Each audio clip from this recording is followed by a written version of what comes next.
And we are live, guys. Welcome to another episode of a Friday Trackbacks. Usually it's done on a Friday night, but this one is done right on a Friday afternoon just because I've got some things to sort out behind the scenes for you guys, right? So we are going to be talking about, of course, the combined 11 for Arsenal versus Manchester City because it's a massive game in the Premier League this weekend. As everybody knows, Manchester City are playing Arsenal at the Etihad Stadium. A few key players missing in that fixture as well, which I will get to in the predictions segment part of the video, doing more Premier League predictions for game week 5 in the Premier League and just going through Reddit, going through the social medias as well, trying to see what other fans there, just their opinions as well on this massive fixture too. Also, guys, right, I did want to do a fan breakdown for this, but basically a fan debate between Turkish, right, and Big Steve. It's from Lad Bible, so I wasn't too sure if I should do it on my main page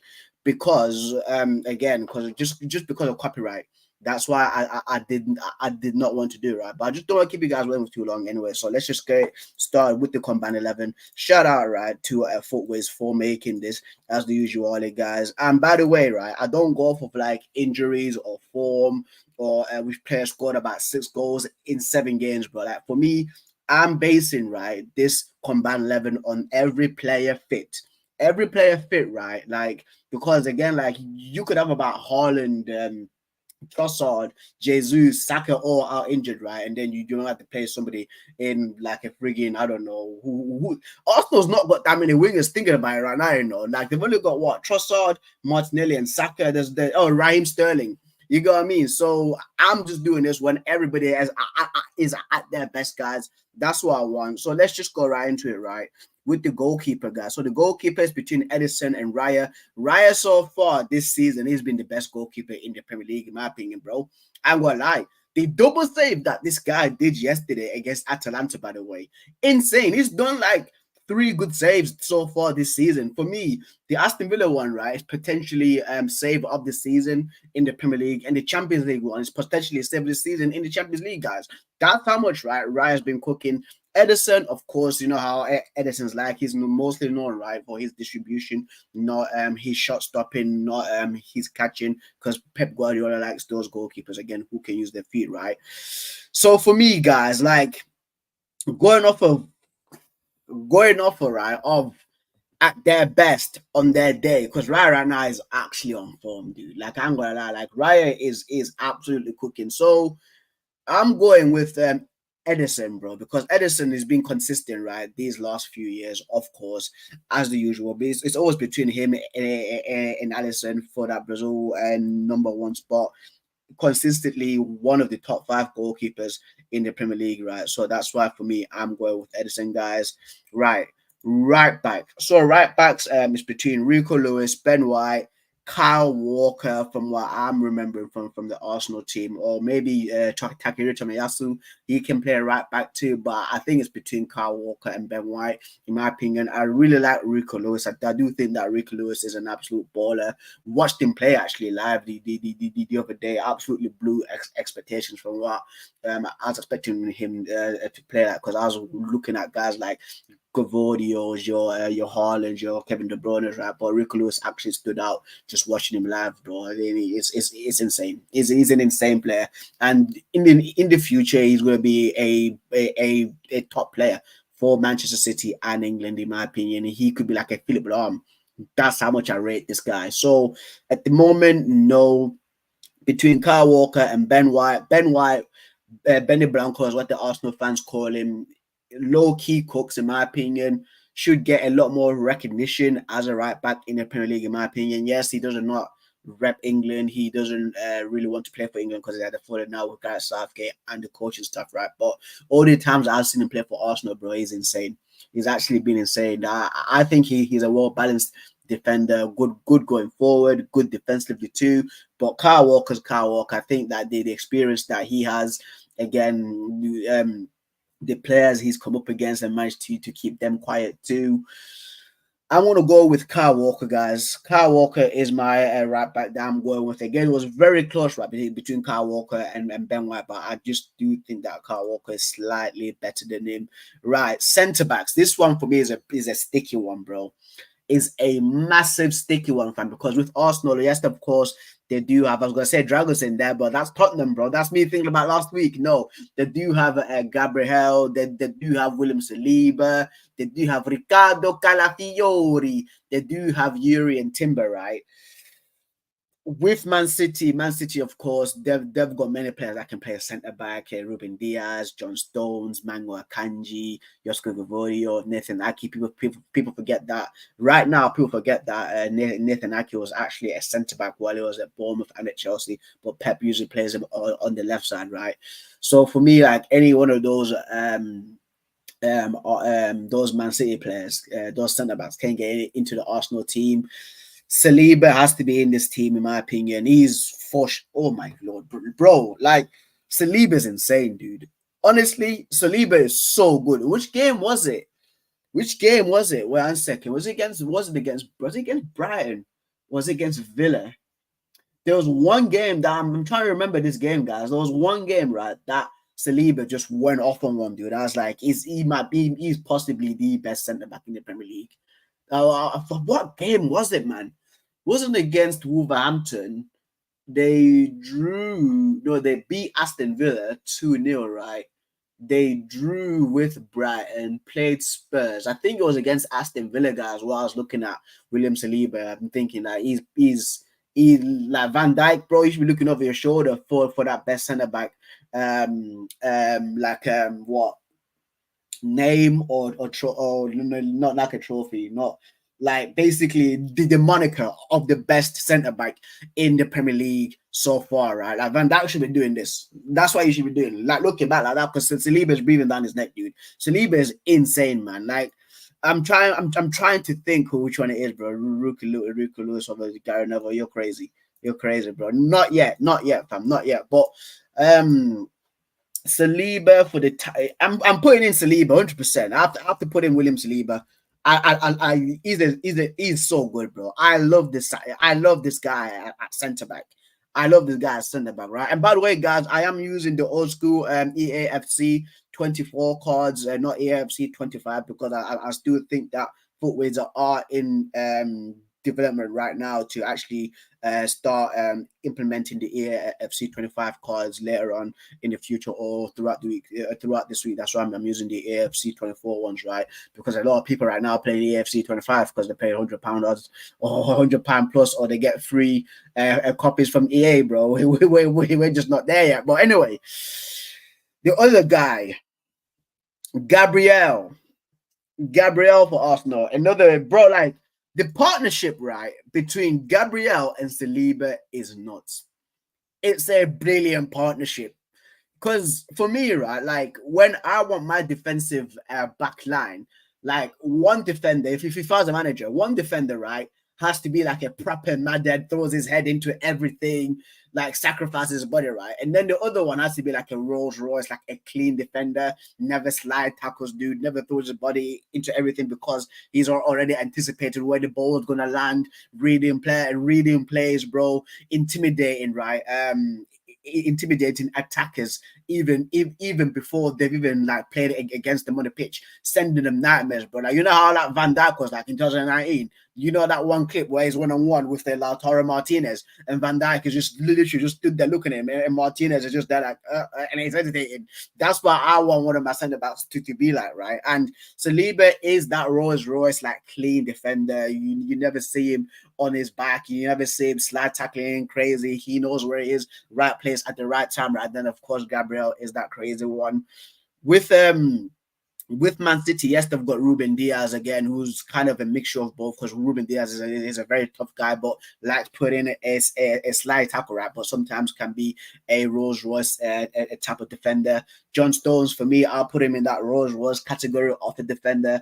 Very clean on the ball, very good on the ball. He's the best centre back that I've seen for quite a while. That's great on the ball, can go forward, play in that midfield spot. Remember when Pep was doing that whole box formation a few seasons back when they won the Champions League, right? When they won the treble. So Gavodio as well is another brilliant centre back who I really liked when he was at Leipzig, and well, I think he's a vice captain for Croatia alongside Luka Modric. So that's really like speaks to how good he is, right? But It's between I'm stuck between John Stones, Gabriel, and Ruben Diaz for my three.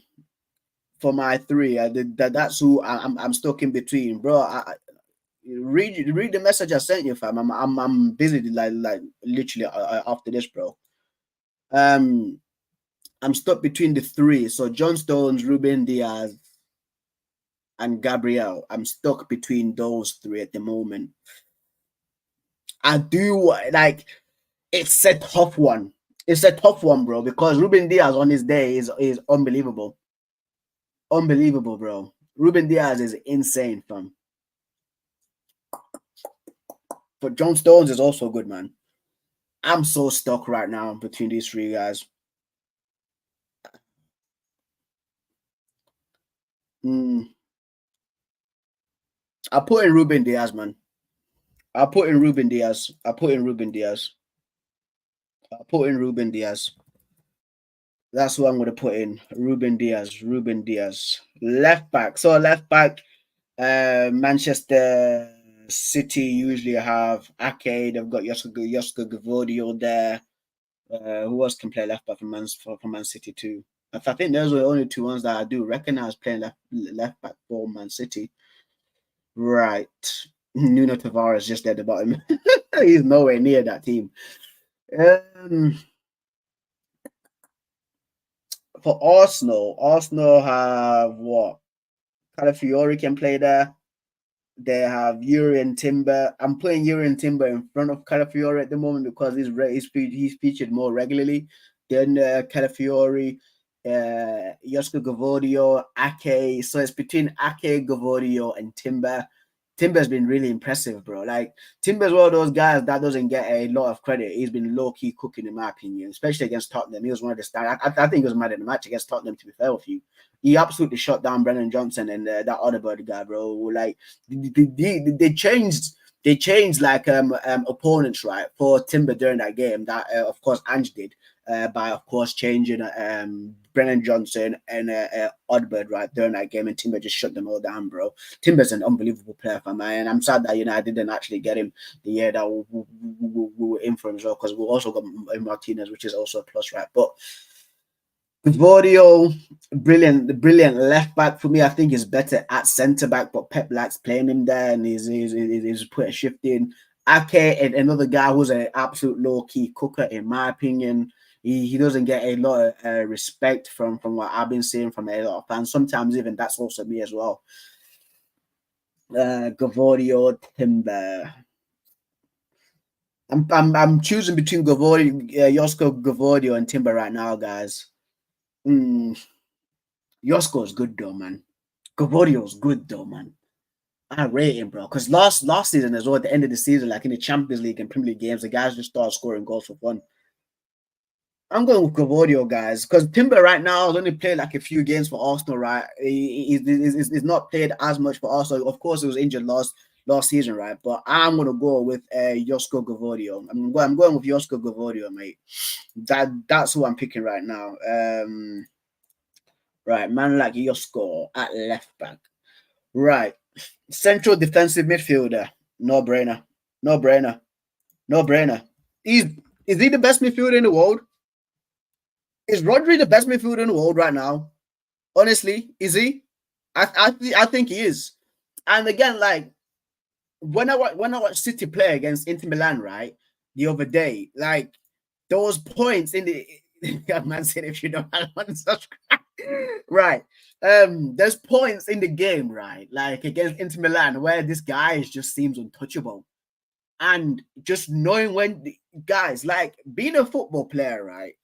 Like this is how good Rodri is. I think he can see into the future, because to know where he is at the exact place at the exact time, bro, to intercept, defend, bro, first time passes, no player getting near him. Insane player, dude. He is. I don't want to swear because it's like 15, like it's 15 minutes, so you have to wait until 30 minutes, right? But Rodri, dude, like watching him play in real life, oh my God. Oh my God, bro. Like, impressive. Impressive, bro. And I remember I was in America, right, arguing with my little cousin Arthur, about if Roger's good defensively, right, as a CDM. And I was telling him, right, I was like, bro, like for me, if you're playing for a pep team, fam, you have to be good all round, especially for a CDM, bro. Like your anticipation of play has to be A1, right? And the other day against Inter Milan, I think it was in the second half when no, it was in the first half, right? There was one point where I think his slide tackle was it like the right back. I'm forgetting his name now. He had like a ponytail. He slide tackled him, right? Few minutes later, ball comes back again. He was like bang, just a shoulder barge. I think it was Barella after that. Sits him down, dude. I'm just like, bro, Rodri's insane. Rodri's insane, and he's just the like, what's it called now? The space that he picks up in midfield. Some players are scared to even go there, bro. The guy goes there, dude. You get what I mean? Like even the shooting just outside of the box, right? Left foot, right foot. We've seen him before do this against Bayern Munich in like the quarterfinals or semifinals in Champions Leagues, dude. Rodri, honestly, man, like I think he's the best midfielder in the world. Like, and as a United fan, I hate saying this, bro. I was behind enemy lines on Wednesday, guys, and I witnessed it with my own two eyes. I witnessed it with my own two eyes, dude. Rodri is just, yeah. Bro, Neil deGrasse Tyson's. Sorry, guys. Sorry, mate. But anyway, the other midfielder, right? Listen, I know there's gonna be a lot of Arsenal fans who are gonna be very pissed at me about this, right? But I just have to speak truth. Guy's still quality. Yes, right now he's picked up an injury, but Kevin De Bruyne, as what Valentino says, bro. You know, if I'm in my house, will tell you know, tell him I said hello, bro. You need to take your head out of the clouds, bro. And see it, fam. But anyway, we'll move on. Right. Kevin De Bruyne is my other center midfielder. I'm putting him in. Like, it's still quality. Like, Kevin De Bruyne is still not ruthless, but still a lethal player, bro. It still is, dude. Like, the quality that he has, right, for his age.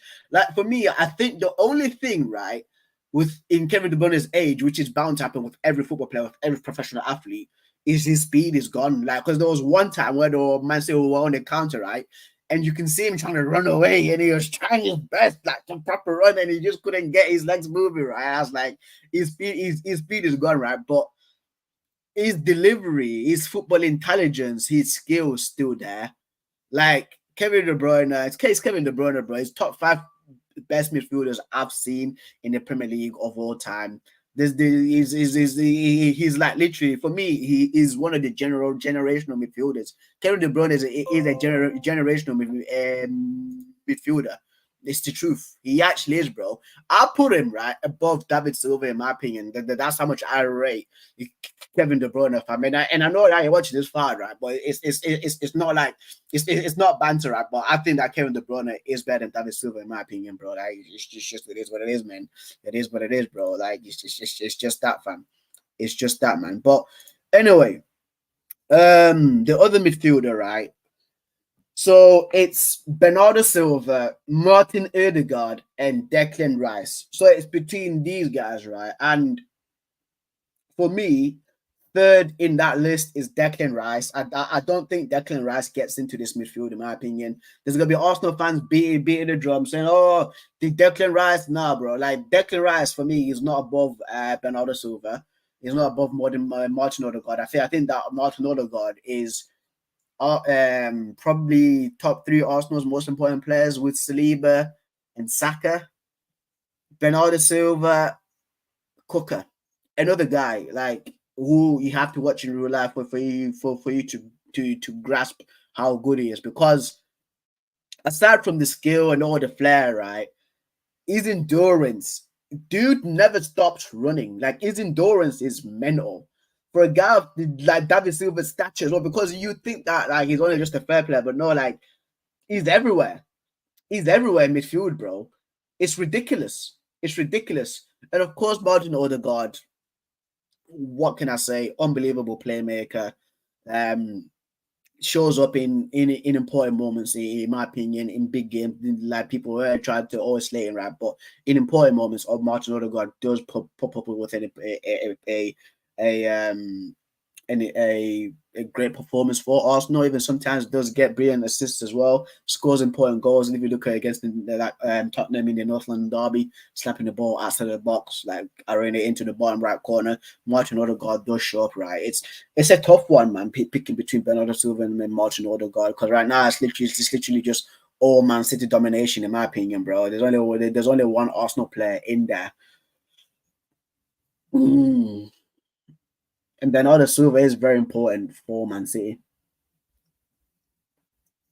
It's very important for them.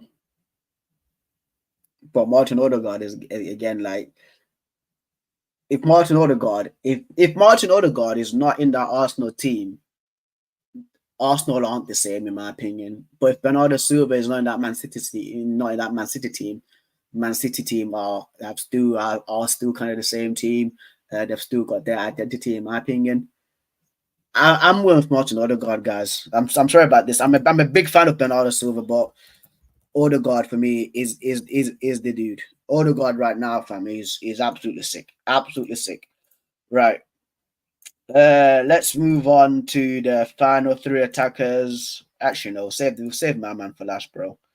We'll save my man for last, fam. We'll save my man for last, bro. Left wing, goes Trossard for Arsenal, Gabriel Martinelli for Arsenal. Man City, they have Jack Grealish can play there, Jeremy Doku can play there, but there's only one guy, Felipe Fodeno. Like, what more can be said? What more can be said? PFA Player of the Season, voted right by other player of the season. His peers in the Premier League, guys, voted for him as the best player in the season last year, 23-24 season. Phil Foden. Like, is there anything else to say? Is there, fam? Right, and I need to change myself. I need to change myself. There we go. Right. Is there, bro? Like, Phil Foden for me, yeah, last season, like, without Phil Foden's performances, right, Man City don't win the league. They don't win the league, especially like if you look at the game. I forgot who it was, the final game of the season. First 2 minutes, slapping goal. That just broke Arsenal hearts because Arsenal knew that Man City didn't had to lose that game for them, right, to win the league. But Foden was like, not on my watch, mate. Give me the ball, I'll slap it in, top locker. So many important goals, so brilliant performances that he put out for Man City last season. So for me, Foden is that guy. Even like in the Manchester derby as well at Etihad Stadium, I remember that too. Standout performance. Right wing, Bukayo Saka. And yeah, people say Savinho just came in now, but Bukayo Saka is that guy, bro. Like Bukayo Saka for me is so close. Like he's so close, right, to that world class level. It's unbelievable to how close it is. Because for me, again, my criteria for world class player, right, is you have to be like the best player in like a 11 basically. So for me, like if I made like a starting lineup, right, of really 11 players, like if like Allison gets into that world class like criteria, it's the best 11 players in their position. Basically, that's my idea of world class, not this whole nonsense of freaking we thing is got actually the other day, bro. Who's got, was it Ollie Watkins? Like Ollie Watkins scored like a few goals. He's world class. No, bro. For me, it's the best 11 players in their position. That's a world class player, bro. Because again, it's all around the world. But anyway, we can discuss that for a different day. But yeah, Saka, my player on the right, goals, assists, performances, can cook, right. And the thing is too, right, still a debate the other day about who's better, Philip Foden or Saka. Yes, Phil Foden's unbelievable. Is really good, right? But when he plays for England, it's not the same thing because he's not surrounded by the same Man City players. He's not got the same manager, right? And for me, he kind of does struggle if you look what happened in the Euros, right? But when Saka plays for England, it's still the same Bukayo Saka guy that plays for Arsenal. So that's just a little bit, that's a little caveat for people there, right? Anyway, striker. Who else? Who else, bro? Man like Tedic, bro. Tedic, the best striker. The better. Nah, I'm kidding, guys. You know who it is, mate. You know who it is. Erling Brodt Haaland. What more can be said? This guy, right? Yo, this guy almost did a three-peat hat trick so far this season, right? Like Haaland, so far this season, right? Like Haaland, bro, is looking to at least score 35 goals plus in the Premier League.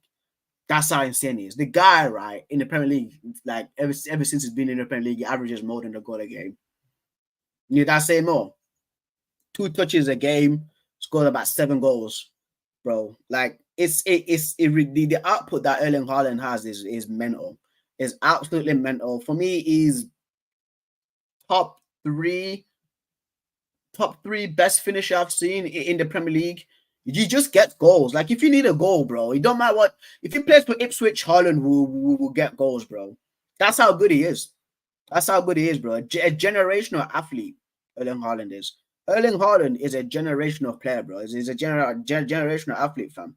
That's just my 2 cents about it. But guys, that is the oh wait, it's not the combined 11 yet because we have to go to Spain because both managers are Spanish, right?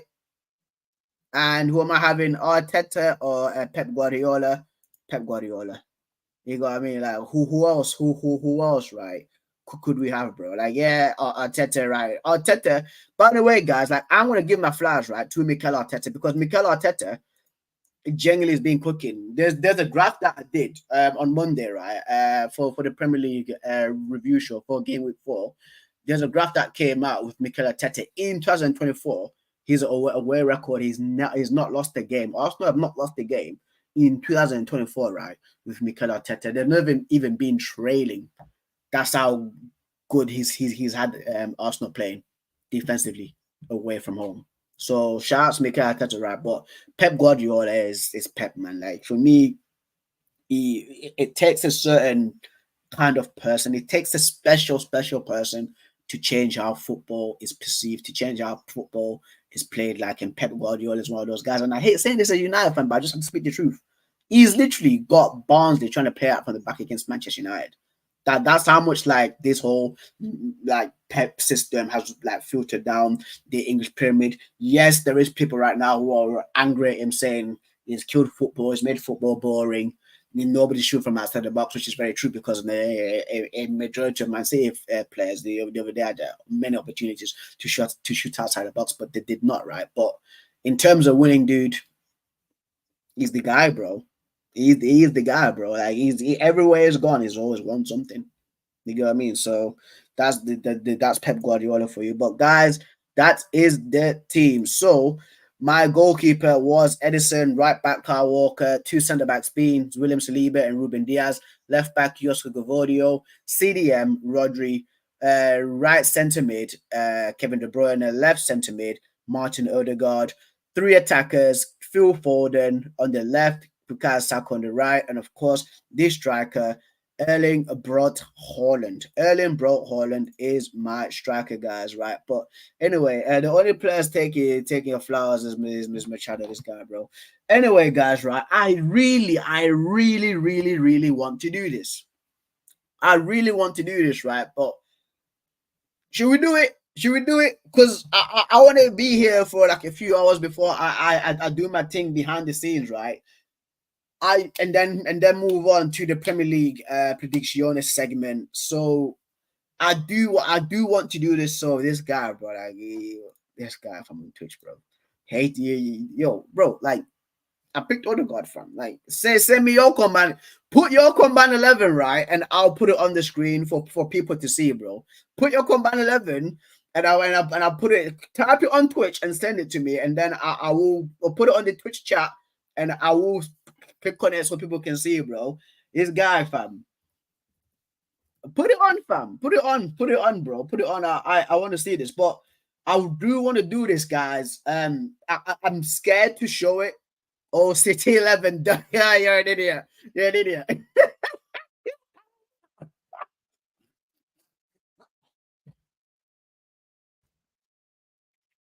You, bro. City 11, you know, you're a joker. Right, guys, I do want to do this. I do want to do this, but I possibly can't show you it just due to YouTube. Because you know how YouTube rolls like with the whole copyright content.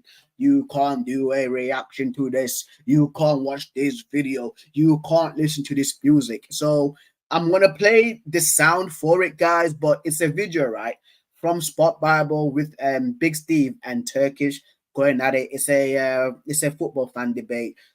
Basically between a Man City and an Arsenal fan, because again these two teams are playing each other during this Sunday, right? So apologies, and thank you so much if you're watching this on the DVR or on the VOD. Thank you so much for sticking while I do a reaction to this, because again, apologies that I can't show it you guys. Genuine apologies, right? But guys, thank you so much. But anyway, I'll be pausing it throughout and then speaking about to what I think and just reading the title for you guys too. If you do want to watch it, it's on Sport Bible to see what I'm see what I'm talking about. So let's get it, guys. In a 3, 2, 1. Your history isn't as good as ours now. Of course it is. Like what? 13 league titles. Most doubles in the league, or joint most doubles. It's not really history, is it? Of course it's history. Any trebles in there? No trebles. Any invincibles in yours? Any centurions? Any invincibles in yours? Any formidables? Any invincibles in yours? You see, the thing is though, right? Like with Man City, like yeah, they've got the formidables. Yes, they've got the invincibles. No, not invincibles. The centurions. Sorry, and yes, they've got the treble. They've got 3 big ones. I think the formidable ones is when they won the FA Cup, the FA Cup, the Carabao Cup, and the Premier League, I think, and then one more trophy. They won the Champions League because they won the Champions League for the treble. Right, let's move on. Let's move it on before I get a copyright strike and be sent to the depths of YouTube hell. Yeah, there you go. 18-19 English quadruple. So I'm pretty sure that's a Community Shield, the Carabao Cup, the FA Cup, and the Premier League. I think that's it.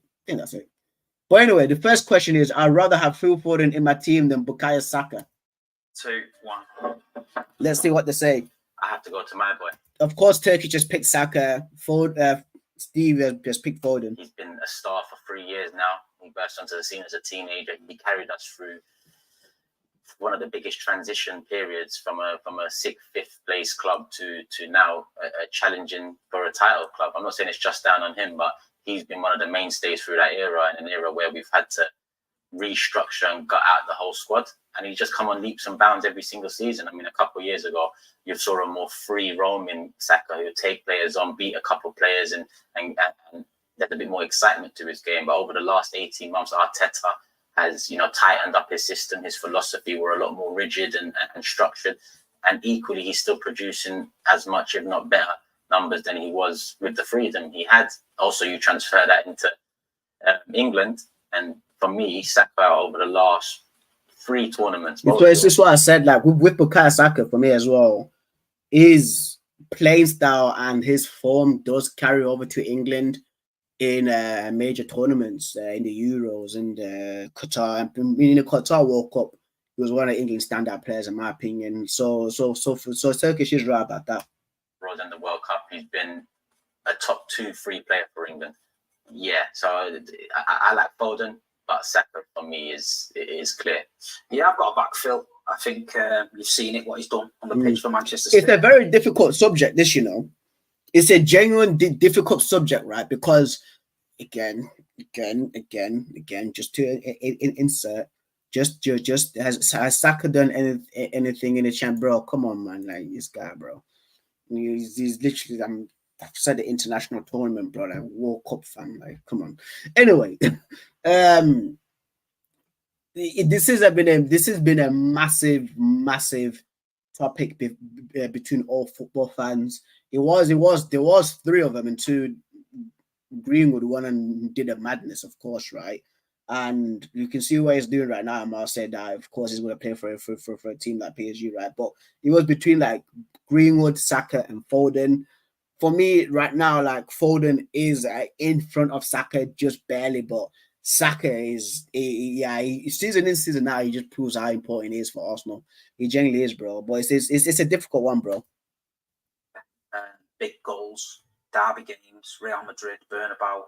You know, he's scoring them goals. I feel like the pathway through Manchester City was a lot harder. So Riyad Mahrez, Bernardo Silva, you know, all these players, Kevin De Bruyne. Yeah, but again, like Steve, with bro, like Arsenal, dude, nah. Arsenal's because just putting out Arsenal's like banter season, right? When it was like there was a point in January, I think was it the quarantine season, in 2020 the 2021 season. I think it was then, right, when Arsenal were like they were like 10th or like 11th in Christmas time, bro. And their bright shining light, right, was Bukayo Saka, and he had so much pressure, right, to perform for Arsenal as a young kid, dude. You know what I mean? Like a lot of fans, right? A lot of Arsenal fans were putting their hopes, right, on Bukayo Saka to perform for them because there was a lot of scrubs in that team, and I'm pretty sure Arsenal fans will agree on that, bro. There was players there who were not good enough for Arsenal at that time, right? You get what I mean? And Saka for me was a bright light. If you flip it to Man City, they were on the back of winning.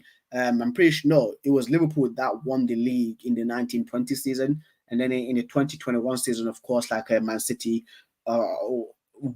again, like top two best teams in the Premier League. Everything's going well for them, in my opinion. So Phil Foden really didn't have like a lot of pressure on him, right, to perform to a high standard. But yes, breaking through in a team with your David Silvas, your Riyad Mahrez's, your Sergio Aguero's still there, your Ilkay Gundogan's, your Kevin De Bruyne is an absolutely fantastic feat, right? But I think that Saka's, for me, like his trials and tribulations have been way more harder than Phil Foden. Times out wide, you know, playing ahead of him. He's had to be patient and bide his time. Do you think that's harder than being chucked in, though? Thank you very much, Turkish. Thank you. Team that's underperforming with the fan base we had a few years ago. I mean, look at I don't think he's got anyone put in his position under threat at Arsenal, and I feel like but he's played well though. Like, and many players, right? If they know that their a position is safe and secure. So let's say if I can't use a player because it's not fair on any player, right? But let's say player Messi Naldo, right, is on the right wing and is playing for Manchester United, and there's no other player on that right wing spot, and he's the only guy there. Sometimes players do get very complacent and not perform to the high level that they should. Bukayo Saka, he's not had anybody, right, competing. The Bukayo Saka he's not had any player, right, competing for that right wing spot with him. Yes, like Sterling's coming right now on loan from Chelsea, right, but he still performed there. He still right managed to grab himself up, right, and perform at a high level. Same thing with like Mo Salah. Mo Salah, right, has rarely had any competitions for him on that right wing spot. He could have got complacent, sod it off, just earn money, right? But Salah is one of those guys that just maintained that level, bro. And I shout out Saka for that as well, for actually maintaining that level. So it's just my 2 cents about it. I feel like you've said all them good things about Saka and he's a great player, but everything you've said is this with England ended in 0 trophies. This with Arsenal ended in 0 trophies. I feel like at the end of the season, when you're relying on Arsenal not to slip up, the other year you even admitted it, you bottled it. That's when your Saka has to step up and do it. For me, you're going to back your boy, I'm going to back my boy. Phil Foden, what he's done last season, you know, player of the year and stuff like that. And for England, he didn't do it, but a lot of players didn't do it for England. They all nobody. That's it. That's a good. It's a joke. But many guys, right? Even on Excel, like whenever any Man City player leaves and they go play for like their national team, like, you know, in the Man City system, they always struggle from. It was a running joke in the Qatar World Cup. I'm pretty sure you know. The subscribers know what it is. So England for me is not the argument. But when it comes to Manchester City Football Club, when it comes to delivering, you can rely on Phil Foden to get the job done. And at the minute, I just think with Bukayo, he seems to be great when it's all going great. But when the going gets tough, Bukayo gets going. The problem is that our De Bruyne, our Haaland over the years has been Saka, which is not fair. That's a joke to say. But Foden could come in under the radar because these men are the limelight. Exactly. No, exactly right. Despite Mahrez doing wonders on next episode, free kick or wonders, but that's the thing, though. Exactly to what Turkish is saying. Like, bro, Man City have Erling.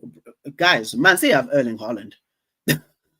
You know when like Tony Stark says, "Oh, we have a Hulk," in the Avengers fucking film, bro. You know when Tony Stark says that, bro, he's like, "Oh, we got a Hulk." Bro, man, say have Erling Haaland, dude. Like he's more than the equalizer, bro. He's like the destroyer. He's the game breaker, bro. Like Erling Haaland, bro. When I said earlier in my combined 11, like that's Gundogan me. will take this the league. De Bruyne will take the game Yeah. by the scruff, and Haaland will bag a goal, even though he's only 3 touches. A goal. Haaland will bag a goal, even like, bro. With 3 touches in one game, Haaland scores about like 8 goals, bro. So Foden could come in under the radar in that sense. Saka couldn't. Saka was the man. He was that guy. Saka can come in at Arsenal and drop a 6, 5, 7 out of 10 and still keep his place. Phil Foden comes in at Manchester City, drops 1, 6 out of 10.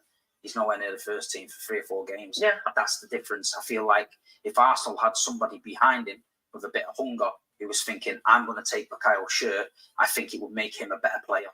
Arsenal are a bigger club than Manchester City. Yeah.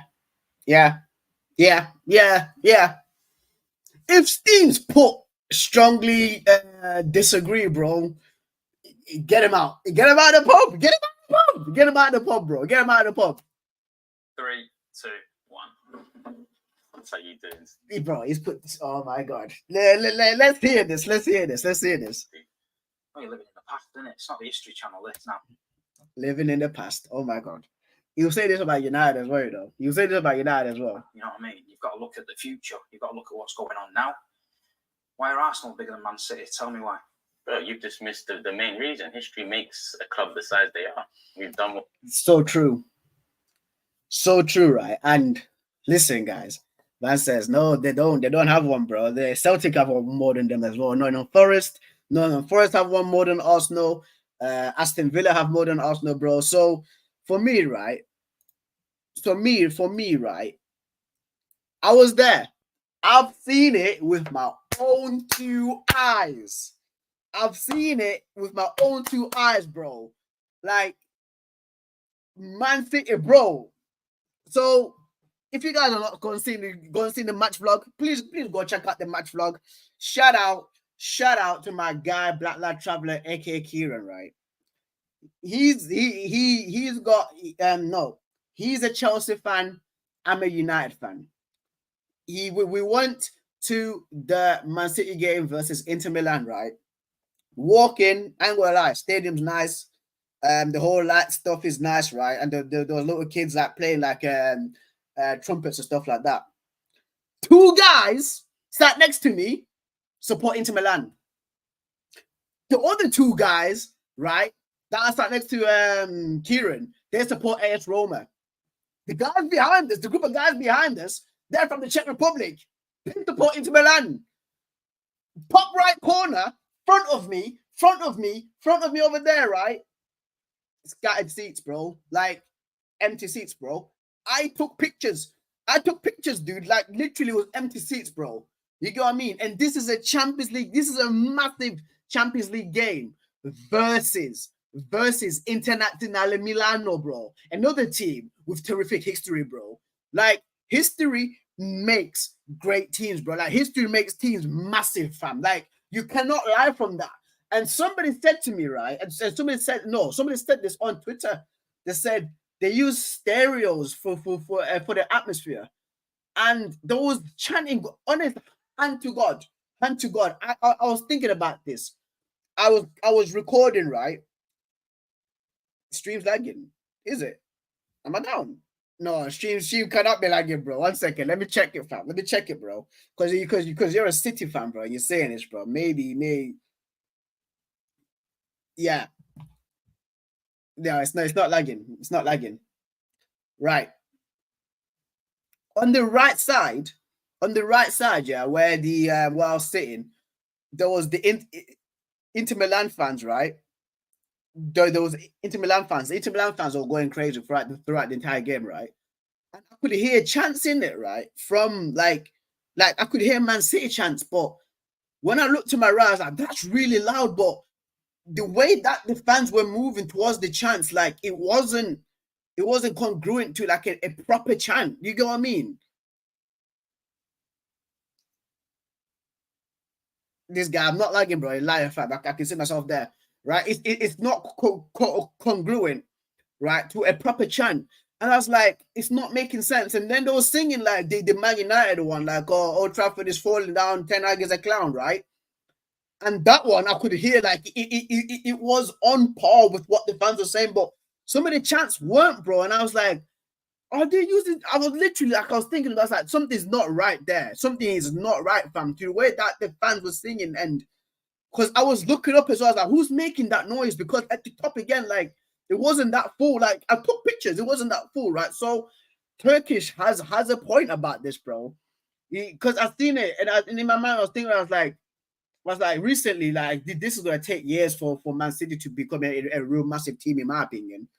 Honestly, guys, it's gonna take years. Like, yes, right now they are very successful, right? But for them to reach a level of Arsenal and Liverpool and Man United, fam, in terms of popularity, to filling out stadiums, it's peak times, bro. It's gonna take time. It's gonna take time, bro. And that's just me speaking the truth, bro. Speaking the truth, bro. Man City have the 12th. Yeah, shut up, bro. Shut up, bro. Shut up, fam. Shut up. It's not true. It's not true, bro. You're a Man City fan, bro. You're a Man City, bro. Like, it's not true, bro. I've witnessed it with my own two eyes. I've witnessed it with my own two eyes, bro. You've got other fans. You literally have Inter Milan fans, right? Because the Inter Milan fan section was so like it was sold out. It was sold out, right? That Inter Milan fans had to come and sit in the home stadium, like in the home section, bro. I had Inter Milan fans on my right, Roma fans here, Inter Milan fans behind me, bro. Like, it's just the truth. It's just the truth, bro. It's just the truth. I sent you the pictures.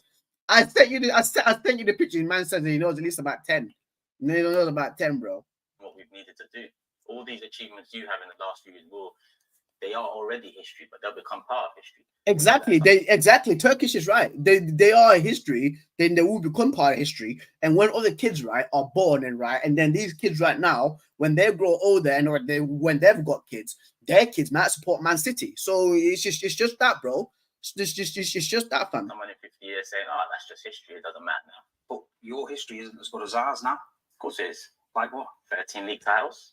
No. Most doubles in the league, or joint most doubles. It's not really history, is it? Of course it's history. Any trebles in there? No trebles. Any invincibles in yours? Any centurions? Any invincibles in yours? Any formidables? Any invincibles in yours? You won the Premier League, invincible. Yeah. It's the only thing. You're telling me you're a big club. Yeah. It's the only thing you're hitting me with. We're the third biggest. It's the only thing you're hitting me with. I told you 13 league titles. Third most in the country. Third most doubles. Third most. Joint most doubles in the league. The unique things in English football now, yeah? Things that you look at a team and go, that is unique. Manchester United, Alex Ferguson, yeah? Trebles. Arsene Wenger, invincibles. Man City have got 3 or 4 already. We've won more Premier Leagues than you, yeah? We've won 4 in a row. It's never been done in English football history. I'd rather get 100 points than 12 draws, no losses. Are you mad? Are you mad? Are you mad? So, I was gonna call Gabriel over here, but for a second, but I'd rather not because he's gaming. Right. I could be invincible and get relegated. That is true, but they've won a trophy though. They actually won the league with that. You know what I mean? Yeah, I've said that before. I've actually said that before. Like, you can actually be undefeated and still get relegated, bro, because you could just literally have like 38 points, 38 points by drawing every single game in the Premier League. That's genuinely true, right? But they won the league with that, bro. Going like unbeaten, not losing, fam. You get, bro, not losing is mad, dude. Mad, bro. Like, I think only certain teams around the world in different like sporting organizations have done this. I'm pretty sure the Miami Dolphins did it in the NFL, and they're the only teams that's ever done that.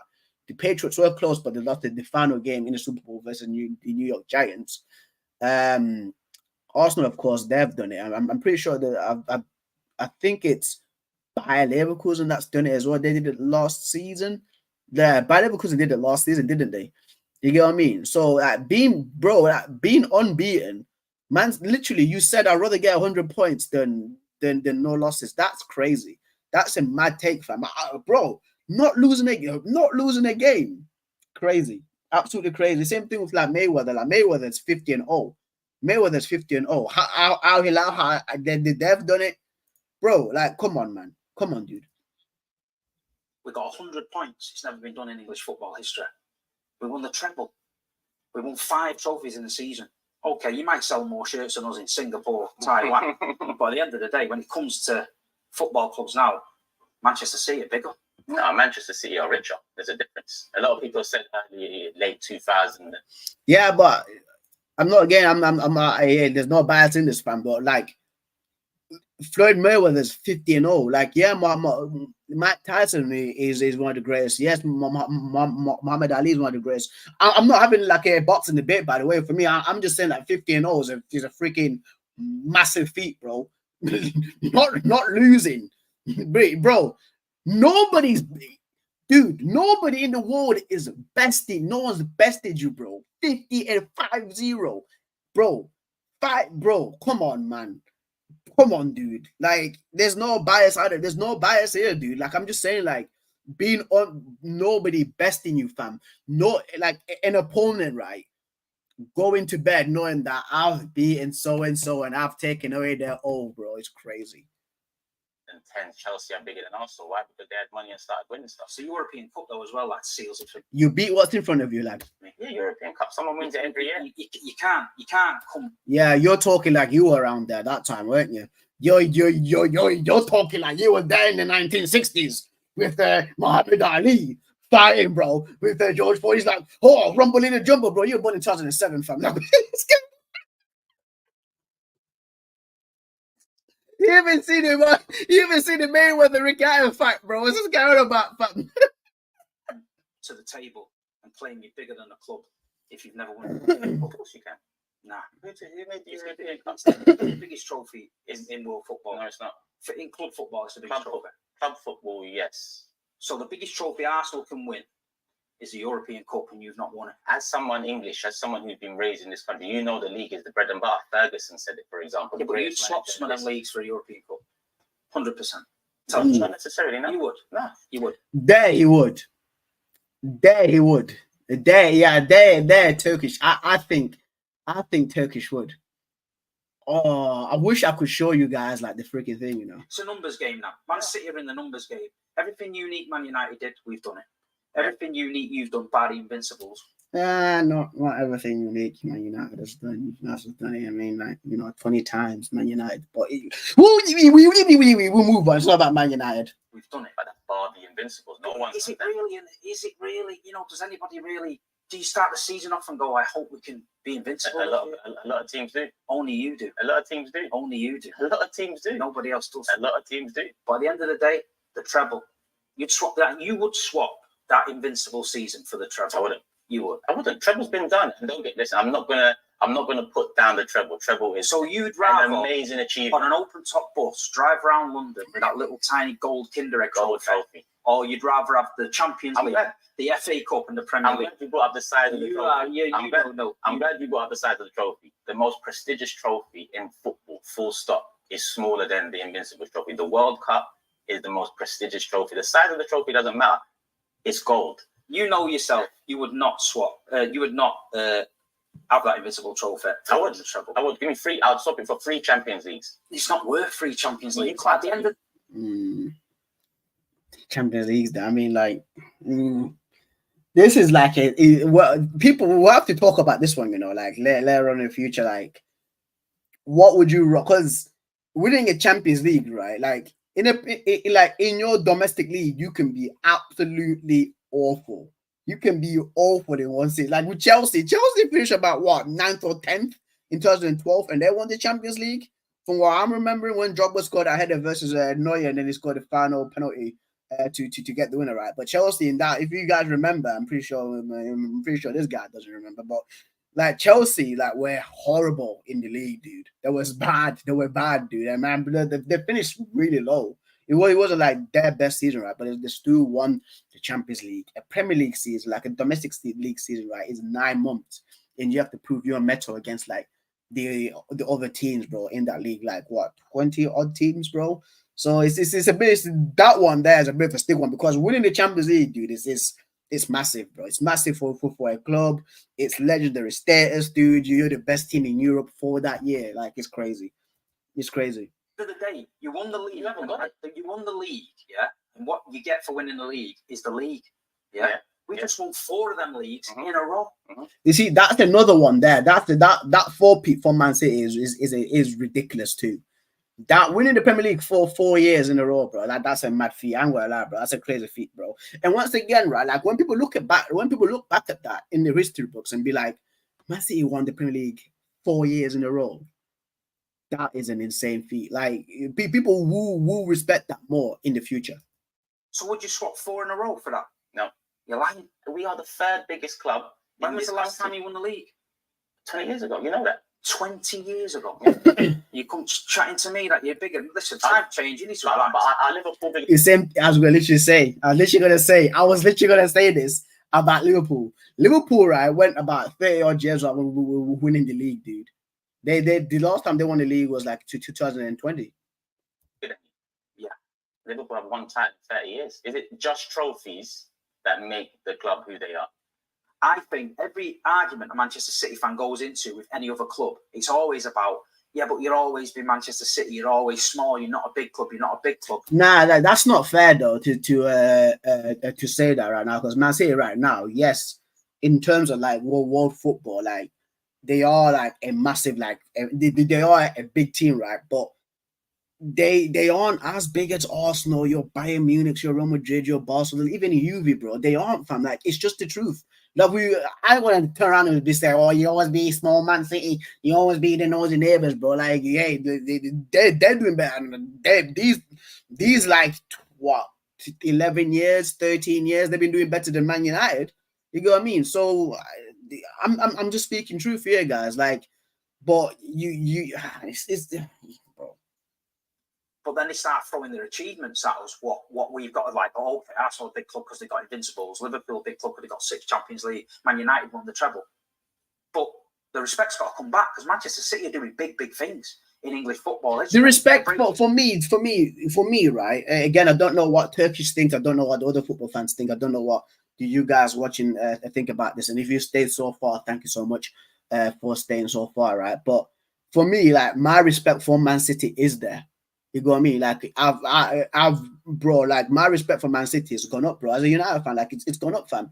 Because what they've achieved, right, is insane. It genuinely is insane, right? But once again, at this point in time, right now, you're not as big as Chelsea. You're not as big as Arsenal. You're not as big as Liverpool. You're not as big as Barcelona, Real Madrid, bro. You're not, fam. Like, it's just the truth. It's just, I don't know why you guys get like so mad about this, right? But your success has been recent, since 2009, bro. You know what I mean? It's a very short period of time. You've achieved a lot, right? But again, you're not like bigger than these other clubs. Like, you might be bigger than Tottenham, like, you know, Tottenham,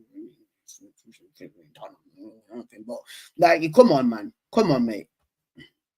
In records, the 4 in a row. You'll never win 3 in a row. We won 4 in a row. You'll never win the treble like Phil and Gary Neville, but we did. Do you know what I mean? All I'm saying is now, with what we're achieving, the way we're going and where we're heading, they're a massive, massive club. And all around the world now, this kid's grown up on Aguero, Yaya Toure. Exactly. That's how you build, yeah. That's how you build it. Exactly, Turkish. That's how you build a massive club. But this guy's my age, right? There's guys who are in the 30s who know you guys for being battered by Middlesbrough, bro. Like, it's why don't, like, Man City fans don't grasp this? It's mental. That's what it is now. This players. It's mental, bro. My dream club is Manchester City. So for me, that's where I think of Manchester City. I think they've overtook Arsenal. Erling Haaland will leave a better Premier League legacy than Thierry Henry.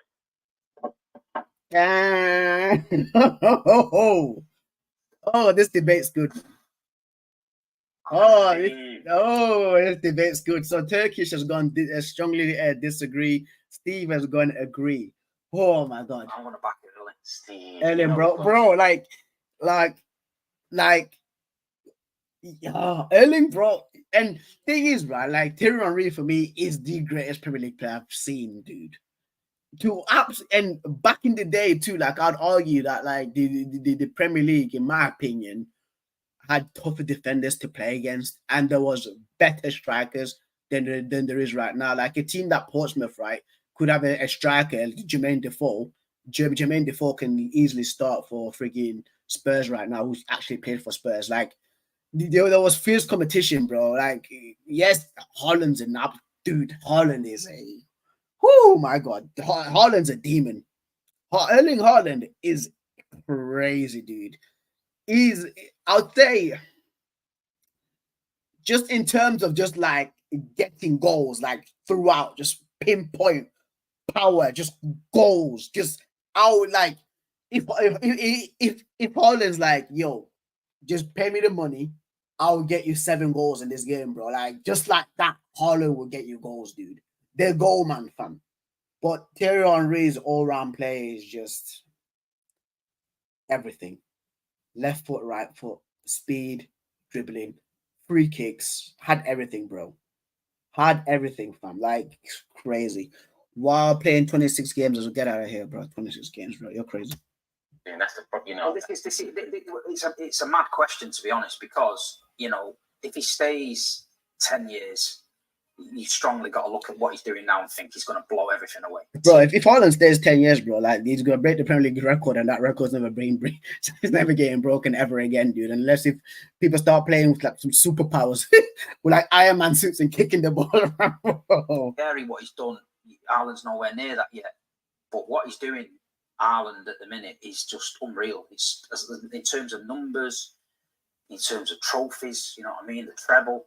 He's guided us to the treble. He broke the record. He should have had the Ballon d'Or.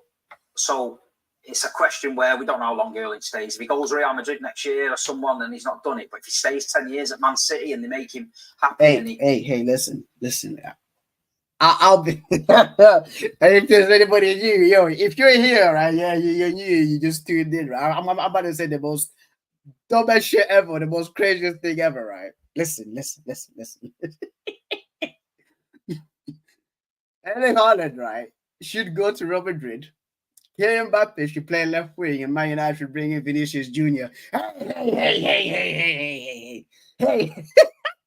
Hey, listen, I don't want Man City doing well, okay? That's just I'm a United fan, bro. I'm a massive hater, bro. I want Haaland to be gone as soon as possible. I go play for Barcelona, bro, and turn those guys bankrupt, bro. That's what I want, fam. I think he can do it. Generational talent. Yeah. And if he does stay, he has the potential to be the best striker ever in this league. The problem is Henry's the best player in the league, and when you talk about player, it comes down to more than just scoring goals. 2 attributes in terms of. I said, yeah, I'm leaving, bro. You've got the right. Picture on. Henry came with the G&A, which everyone tends to like in this modern day, but he also came with the Babavoom. He also came with that culture, that arrogance that, you know, the league looked at the time, and the commentators and the media, like, this guy, who does he think he is, looking at the ref like that, talking down to people? He looks like he's angry, he's sad all the time, sulking.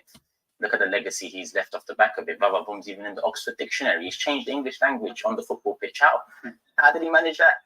So for me, Henry, golden boots, back-to-back most golden boots. Listen, if Henry does stay, I mean, if Haaland does stay, you are right. If Haaland stays, how many golden boots did he get? 4, 5, let's say 4. Yeah, just off the top. And listen, before you say it, Steve, if Haaland stays another 2 years, he's got 4. Yeah, without a doubt, he's the best goal scorer in the That's why I went there, because you know it's a time game with Haaland. Yeah. I feel like he does it. And you said about Henry being Babavoom and all that. Big Earls are saying he's just brought this X factor to the Premier League. He's doing yoga in the mountains one minute, in Iceland, then he's in Marbella. He turns up in the season. He's dunking hat tricks against Man United. He's got ex-players calling him a League 2 striker. You know what I mean? They're saying Man City are a worse team without him, and then he goes and breaks the Premier League goal scoring record, which is his job to score goals, and wins the treble, and then someone compares him to a League Two striker. So that's unique. Right in there. No, listen, Haaland, if he stays 2 more years, he'll match up Golden Boot. If he stays 10 more years, he's the greatest goal scorer this league. I honestly believe he beats Shearer's record with these. Yeah. If he stays that match. He runs through it. Like, it's a matter, Rashford Storm, hey, no way.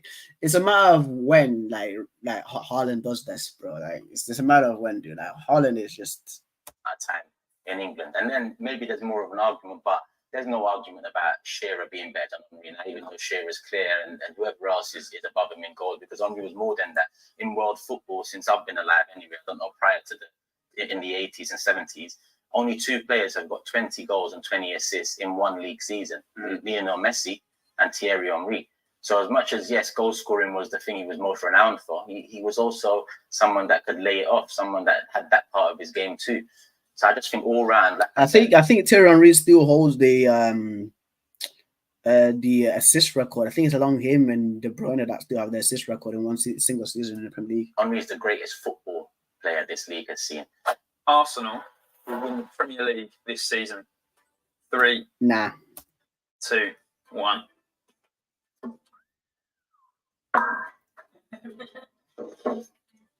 I wish I could do something different here. But, you know, the people know me for keeping it real, and I'm going to keep it real here. I don't think we've done enough. It was about taking the title from City this summer in the transfer window, and it feels we've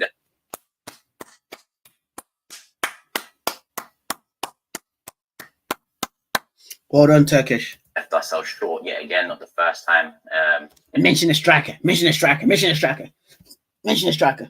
Maybe the first time against City because we're just challenging you now, but, you know, we've done it in years gone past under Wenger. We've had summers where we're 1-2 pieces away, and it just feels like we've gone backwards a little. The hope is Man City concede the title. Maybe we didn't do enough to take it, but the hope is Man City are not good enough. They haven't strengthened enough.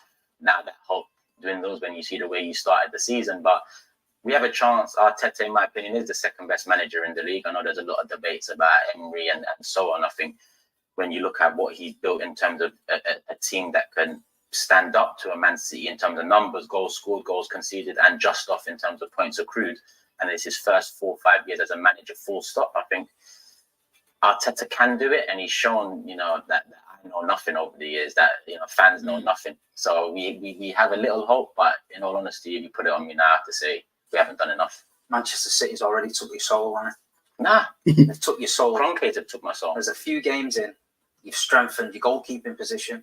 You bought in Calafiore, but no striker. Marino, Raheem Sterling, and you're still short. But we're so good and Pep's so good that he has that effect where a team can start a season, get a draw, and everyone goes, "I'm going to win a league." Yeah, and that's what the thing. And that's so powerful. And that's so powerful. Like that psychological effect. If you like knowing that if you just make one slip up, it's game over. It's game over, bro. And that's massive. Again, like in terms of like a mental battle like throughout the season, because you'll be praying for like, oh, Man City should slip up, or this is for sure the game that they should lose, right? And they show up to a friggin' what's a difficult game away, Anfield away, and slap up Liverpool 3-0. You're just like, oh man, oh that was the game. I think it's Manchester City will drop points. I do. Mediocre players is the best I feel like Manchester City will have sticky parts of the season where things won't go our way. It's just natural. That's what happens with City. But I've always said it to you, if Manchester City get to that last 10 games and they're within touching distance, that's when we turn into overdrive. It's too early in the season yet. It's too early in the season. And like you say, I'm going to back City all day long. I'd be stupid not to. But I feel like Arsenal have got a say in it. And listen, I wish I still had that football fan in me in terms of that hope, that belief, where you don't need to worry about what's going on off the pitch. The reason I've gone this way because you've seen it too many times. You've seen it too many times with the battles that Man City had with Liverpool. Like with Liverpool, I forgot what season it was. It was when Salah scored the screamer versus Chelsea. I think it was like 18-19. And I think it was 18. I think it was 18-19 season. And they lost out on the league, right? By like 2 points. And they're like on 96 points. And Man City got like 98, something like that. And any other season prior to that, if Liverpool ended up with those 96 points, they win the league, bro. You know what I mean? So, yeah, bro. you're right. As an Arsenal fan, I should be here. The reason I'm here is because of our ownership. And yes, we've added bodies in, but we all know that we needed a bit of conviction up top. We even saw that in recent games. He rolled the dice. Right? Conviction up top, he means a striker. As I said. Other than not roll it. That's something I can't excuse. You know, this club has done that many times before. There's no divine right. We could have signed an Isak this summer and still finish second behind a striker. But at least then you know this club was serious about actually going to take it off you. All right, we would have failed, but we tried and we go again. I'm not basing this disagree off of drop points at the start of the season. I'm basing this off the lack of the lack of reinforcements, the lack of an absolute GUN man, a lack of a gunman up front, bro. Power we showed in the transfer window. We made profit in a window where we need to close the gap on Man City. We made a profit, Steve. You know what, right? Like, this is one of the things about some owners. Even 2 years, was it 2 years ago they signed Declan Rice? You know when they signed Declan Rice, right? 2 years ago, guys. And I was like, you know what? Splashing the money. Over £100 million spent on Declan Rice. You know what? Because they needed a player like him in that position. And of course, last season he made them better. It was very important for them, especially against United. And they're looting like last-minute winners, right, for Arsenal. And I was thinking this season, dude, like they're going to spend at least 100 million odd on a striker. It turns out they didn't do that. They still kept the guys that they have. And again, people like Kai Havertz right now, but they kept Kai Havertz as a striker, and he's through 1-on-1 against Brighton, right? I think it's against Verbruggen, and he misses. And if you had the demon up front, or your Osimhen, your Victor Gyökeres, who started off brilliant, by the way. He started off insane. He's continued what he was doing last year. Your Isaks, right? Coming in and literally scoring, bro. Like they score that chance. Kai Havertz does not, bro. And that's the difference, dude.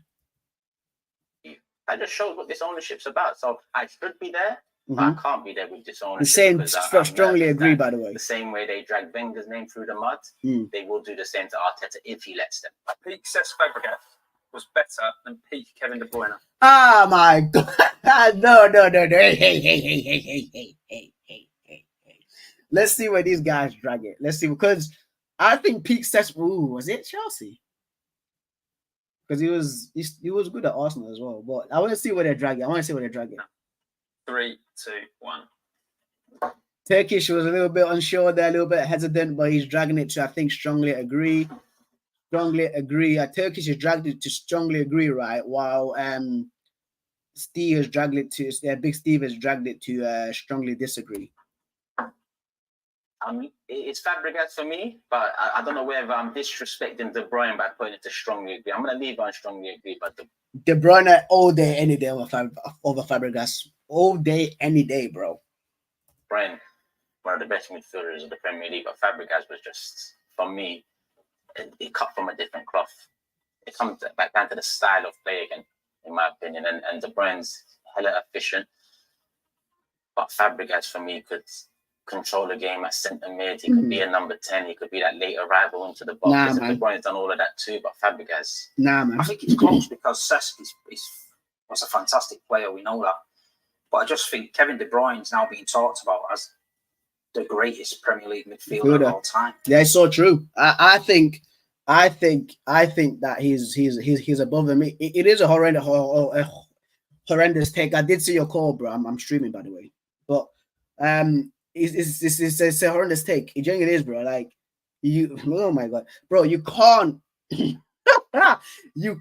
Dude. I like Fabregas. I think Fabregas is sick, bro. I do think that what Fabregas has achieved in world football is mental. It genuinely is mental, right? But De Bruyne, man, no. De Bruyne is just end the stream, as what man said, bro. End the stream, dude. End the stream, bro. Like, yo, I've put this guy in my top 5 Premier League midfielders of all time. Fabregas is not in there. That's an indicator. You know what I mean? Your Paul Scholes, your Lampards and Gerrards, they are in there, right? And I think that like Kevin De Bruyne is starting to sit on that desk, bro. He's you know when in those Hollywood those American movies where you've got somebody who's got like a lunch tray table and they're trying to figure out where to sit and they're looking around, then like Kevin De Bruyne sees friggin' Paul Scholes, Lampard, and Gerrard, right? And he's walking there, and like Paul Scholes is like saying, "If you want to," that's where it is, bro. Like people, for me, I've been watching Premier League football since 2003, guys, and I do think that like Kevin De Bruyne is close, man. He's insane, bro. Like it's I just speak the truth, bro. As much as I despise Man City, right? As much as like it gets on my nerves to how good that they've got some players, bro. De Bruyne is up there, man. He's up there. He came to England. He said it was a 60 million flop. He said, you know, look at the money that paid. I remember that for this boy, you know, and he's. You look at him, you wouldn't think he's a footballer. You know, the ginger hair, the body shape. It's just not natural, you know, as an athlete. But it's unbelievable. It's hard when you do these because Cesc Fabregas, I grew up watching him, and he's fantastic. And what he did, and you know, he'd done it at Arsenal, done it at Chelsea, Barcelona, etc. But I just feel like Kevin De Bruyne can do things a little bit more than Cesc for me. I feel like there's a little bit more spark with De Bruyne, and I feel it won't be until Kevin retires that we really and true people really appreciate how much of a good player Kevin De Bruyne is, bro. Like I guys, usually in my spare time, right, I watch football players like in training sessions. That's why I've been posting a lot of like clips, a lot of shorts, like players like in warm-up sessions, just with them messing around with the ball, right? There was one clip that De Bruyne did with the F2 freestylers on like free kicks, right? And shit you not, this guy is whipped the ball, right, with the instep of his foot. He's whipped it, and it's just gone up and like it's curved up and down like that. It's crazy. Like I can't describe it to you because I'm sat down and so it's on the camera, right? But the way he's hit it, right? Pretend like the wall. If you're standing in front, guys, right? Pretend like the wall is on your left, innit? And the goalkeeper's on the right, and he's trying to see, of course, like where the player's gonna hit the ball, right? And it's at least 35 yards. Like the guys that hit it, bro. He's hit the ball right to the goalkeeper side, and it's dipped up and over like that, bro. It's crazy, dude. It's crazy. The wall was 7. The wall was not 7 foot. He's capping, but like he's nuts. He's way past the delivery on both feet, the accuracy, the way he shoots, bro. Gifted player. Gifted. I appreciate it. I mean, sometimes you can get caught in the moment, and we've got the fortune of looking back on Cesc's career and looking at the highlight reels, and you marvel at it. With Kev at the minute, he's still there. So his chapter's not yet finished. Yeah, and it's like, and again, like, these are just two ridiculous players, like to speak about this, right? But when you look at like Ronaldo and Messi, like this is the first time they've not been included in the Ballon d'Or like shortlist, like, you know, the top 30, 50 players, right?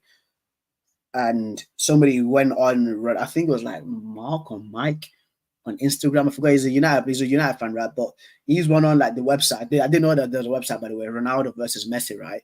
And you can look at the numbers each season for players, right? Yeah, for Ronaldo, like Messi, like each season, right? And when you compare it to players right now, the numbers that they were dropping was just insane. And people were looking back around now like, these are some insane numbers. I think it's going to be the same thing for Kevin De Bruyne. It's the same. You're going to back. I don't expect any Arsenal fan not to back Cesc. You won't expect any City fan not to back Kev. They're both fantastic players. But for me, I just feel like Kev's got that little bit more of an X factor than Cesc. Yeah, and Kev's been more consistent in the league in terms of playing part in trophy-winning teams. I just look at Fabregas and I say he's had 2 primes in this league. The one for Arsenal where he was more of a attacking mid, number 10, and the one at Chelsea where he was more of a playmaker from deep. And equally, he was as effective in both positions. And he came through in an era where you're getting kicked to shreds. It is tight, but Fabregas was my guy. As much as he hurt me going to Chelsea in the end, I'll put down Wenger as well. Nice one, Steve. All the best for Sunday. I would say the same, but yeah, you don't need that. Need that win. What a video. What a video. It's a shame that you guys couldn't see that video, man. Again, like this whole thing with like YouTube and copyright, sometimes it does get annoying, right? Because that video right there should be available for people to break down, for football fans all around the world to break down, bro, because this was sick. this was sick, right? But I will give them credit. Shout out to Sport Bible for putting out these videos. It's a shame that you guys couldn't see this, right? But guys, let's move on, right? To the Premier League predictions for game week 5. Game week 5 in the Premier League, and then I need to do my FPL as well. I just remember that I need to do my FPL. Let me screenshot a few guys right here for the Premier League, for the Premier Lager. Right, so the Premier League game week 5 does kick off tomorrow. At the London Stadium, the Olympic Stadium, West Ham United versus Chelsea. Right. Previously, your Barclays stream got taken down. Who's arrived? What do you mean? Yeah, that's why it's on my secondary channel, bro. That's in my my SPL as well, bro. God damn, bro. And I need to do that. I still catch up and beat you guys. Yeah, it was taken down, dude, because it's Premier League footage. So that's why I was very careful about this Lad Bible one for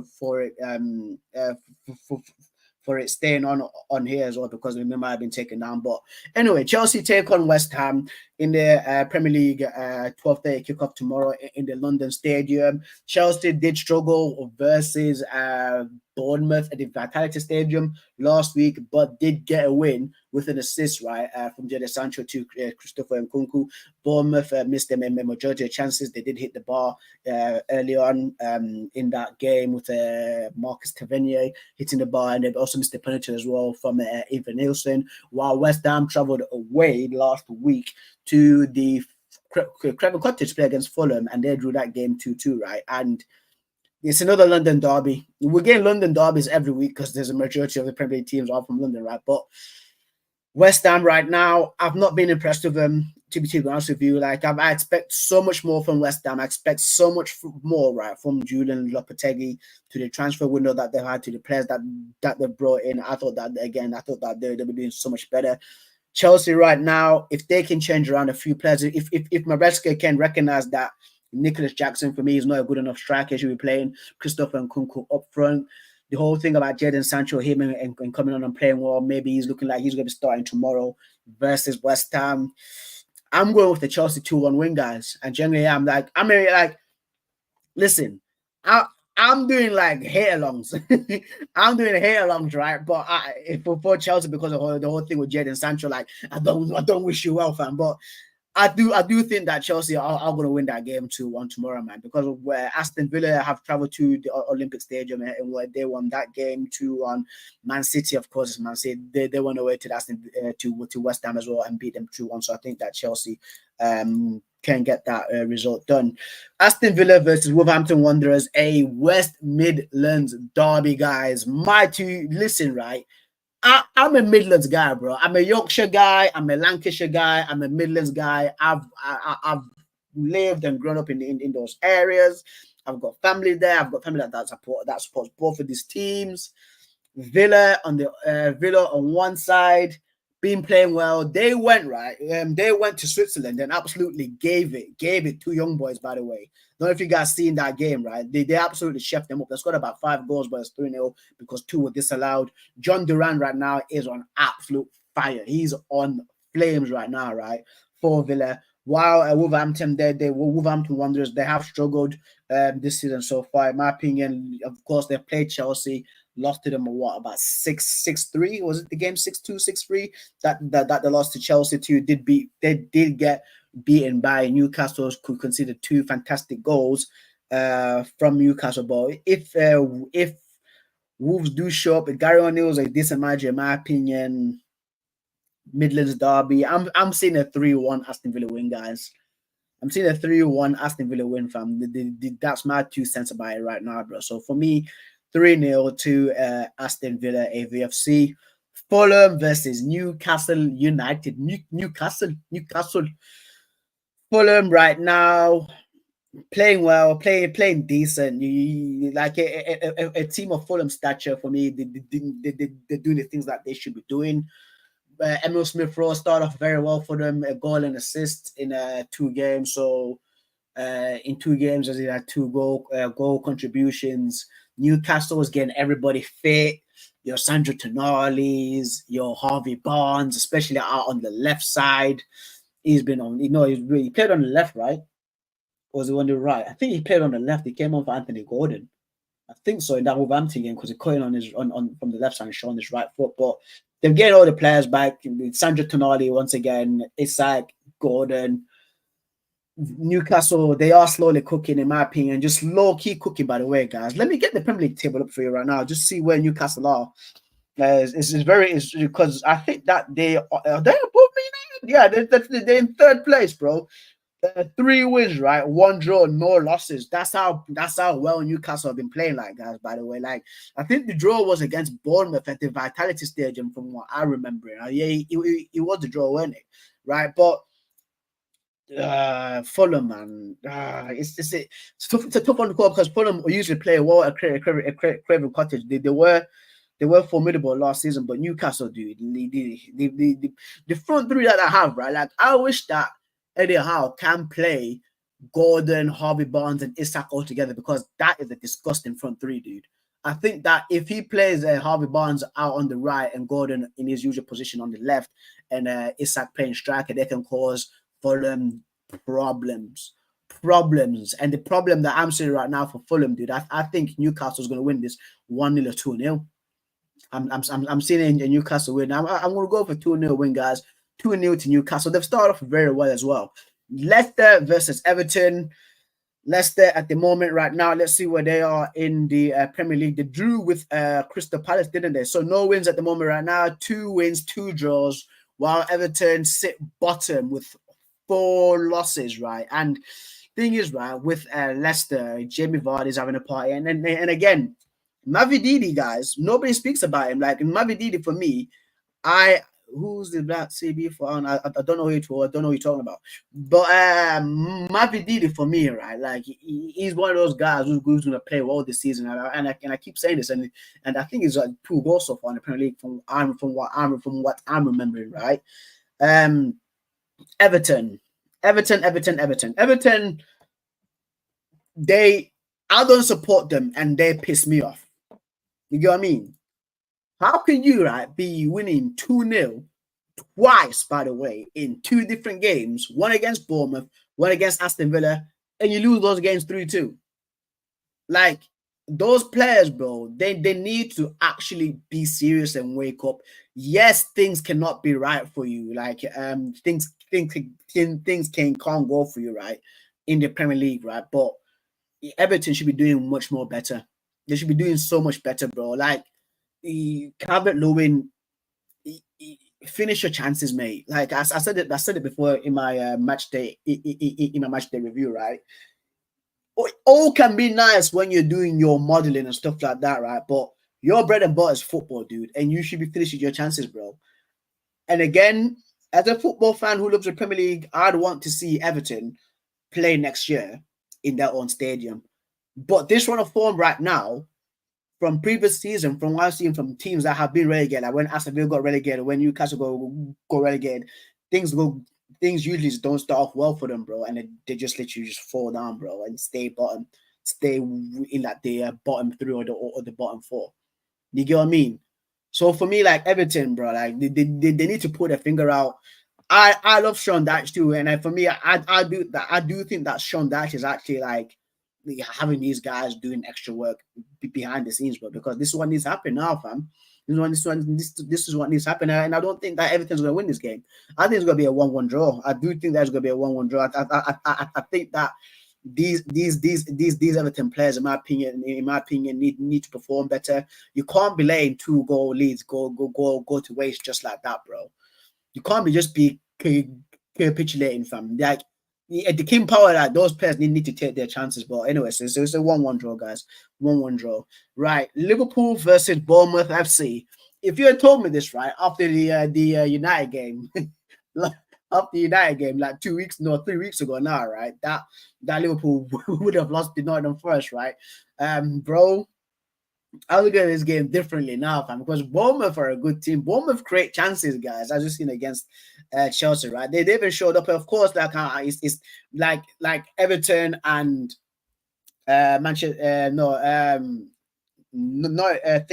Bournemouth and Manchester United are completely different teams. Like, Bournemouth came to Old Trafford last season and scored 4 past United. You know what I mean? So with, oh my God. with Liverpool, bro, with them losing to Aston Villa, it's just a massive curveball now because if Bournemouth get a few chances and score against Liverpool, dude, it's a weird one, bro. But Liverpool just went and just beat AC Milan 3-1 at the San Siro Stadium, a massive Italian team, an Italian juggernaut in the Champions League. They should have confidence for this game. I'm going right with a 3-0 Liverpool win.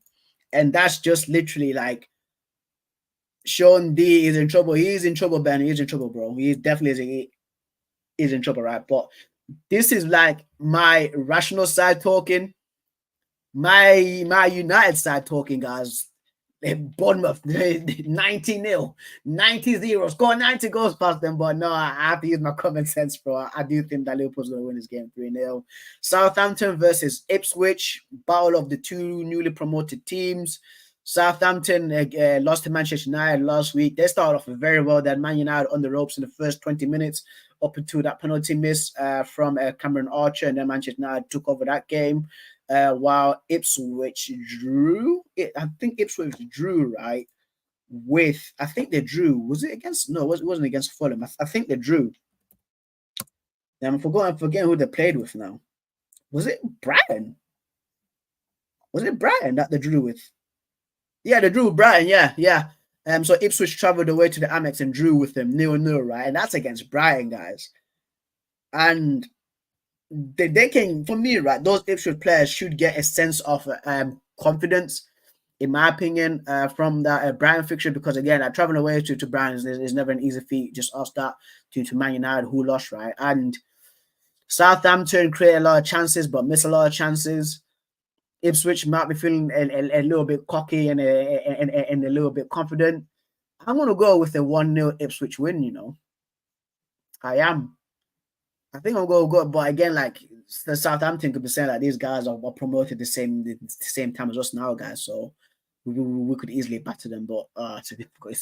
These ones are kind of hard to call, man, because it's two newly promoted teams, and they definitely need the points between each other in case of that relegation scrap. I'll stay with the 1-0 Ipswich win, but it could be other way around. It could be Southampton winning that game 1-0. Right. Next game, guys. The next game, right, is Spurs versus Brentford at the Tottenham Hotspur Stadium. Brentford last week. Who did Brentford play and they drew with? I'm trying to remember these games now from the top of my head, man, because there's just so much football that has been played this week. No, they didn't beat Crystal Palace 2-1.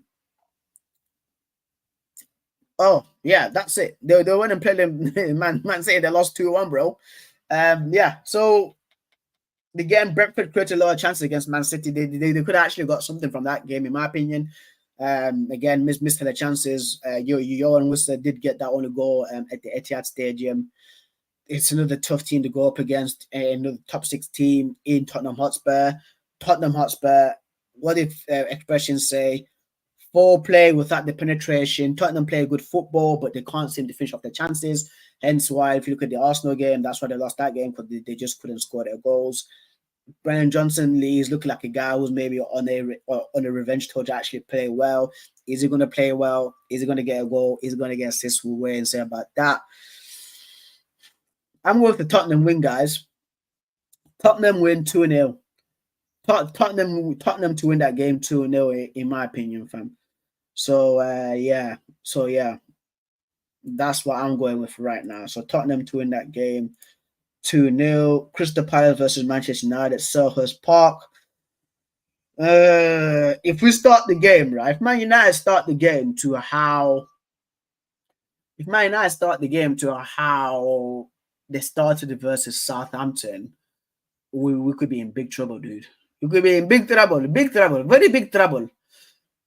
But if they can take the confidence to how they finished the game versus Southampton and to how they played against Barnsley, I know it's Barnsley, but if Marcus Rashford can continue his confidence and all the goals he scored against Barnsley and against Crystal Palace and Garnacho too, I don't know if Christian Eriksen starting because the Crystal Palace midfield is very physical, in my opinion. We might need an actual DM. Then we might have Ugarte playing there. Instead, it's a difficult one. Hey, listen, 2-1 United, man. 2-1 United. We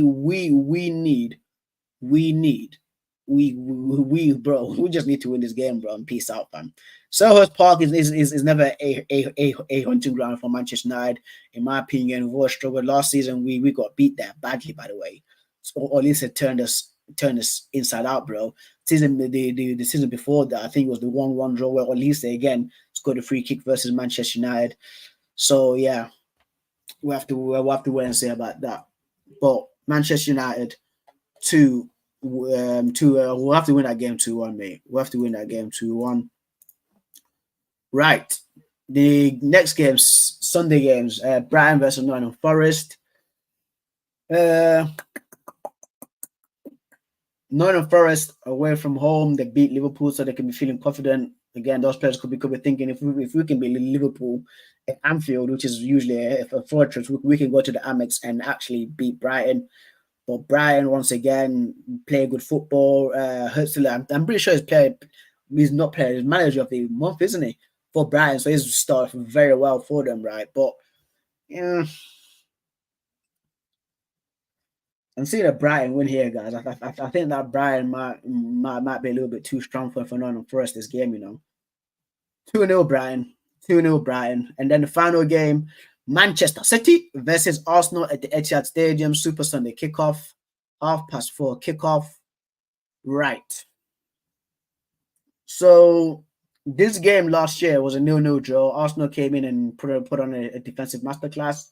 Arsenal last week put on a defensive masterclass versus Tottenham. And they do have Martin Odegaard missing as well.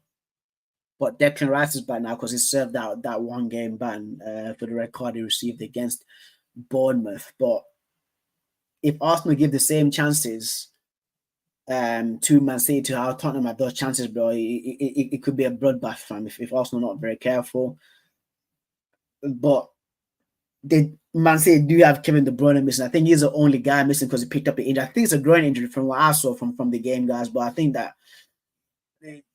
Kevin De Bruyne missing, they can still create chances. They've still got Bernardo Silva's, Ilkay Gundogan's his back, clutch Gundogan, Phil Foden's there, Savinho's a wild card they can throw in there, Erling Haaland, always a goal machine, right? It's a difficult one.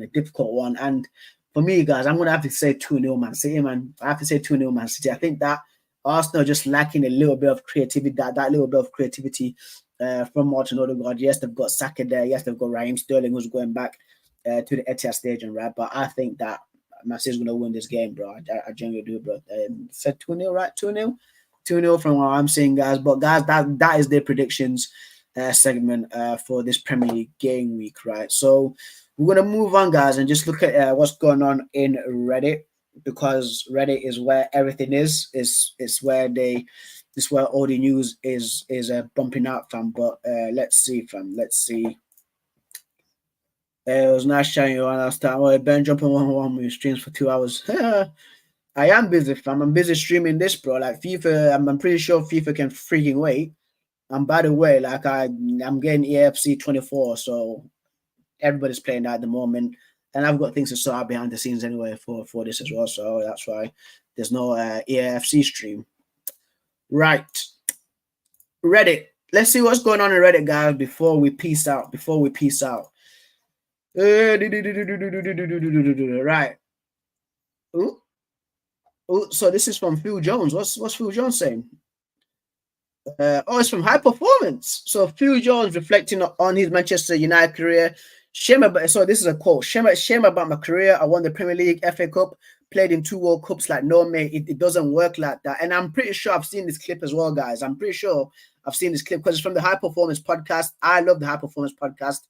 It's my top 3 podcasts in the world, bro. Like high performance are absolutely sick, right? And here, who said this to him? Who said this to him? 1 second.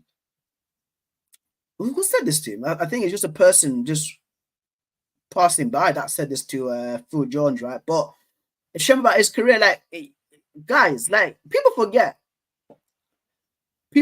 right? It don't matter, fam. Like, I'm still busy anyway, regardless. Right, like people forget, right? Like Phil Foden's a Premier League winner. He's won the FA Cup. I'm pretty sure he's won the Carabao Cup.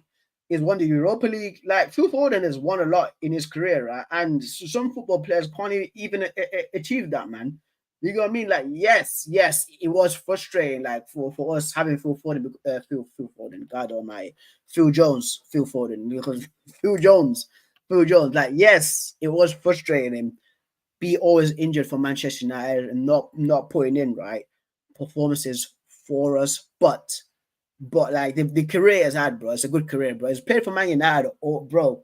It's a dream for majority. He's the 1% that's played for Man United. It's a dream for many of people like me to play for Man United. I'm like, I grew up wanting to play for Man United. Bro, I want to play for Man United when I grew up, bro. And Phil Jones has actually done that. You get me? Like, I want to see what fans have to say about this as well. You know, let's see. So, James Anity says a lot of pro football players end up with 0 trophies in their career. He is right. He's had a good career. Didn't live up to what the fans were hoping for. No, would most pro players around the world want what he had? Absolutely, I agree, man. And to call the Don again, he responds. He's at the top 1% of pro football players to have actual success. Most players will kill for the career. He's at. Yeah, it's true, man. It is true, dude. Like winning, bro. Yes, of course, Steven Gerrard was won the Champions League, right? But Steven Gerrard has not won the Premier League, guys. There's players out there who have not won the Premier League, and Phil Jones has a Premier League, bro. He's played for Manchester United. That for me, that's an incredible career. It's an incredible career.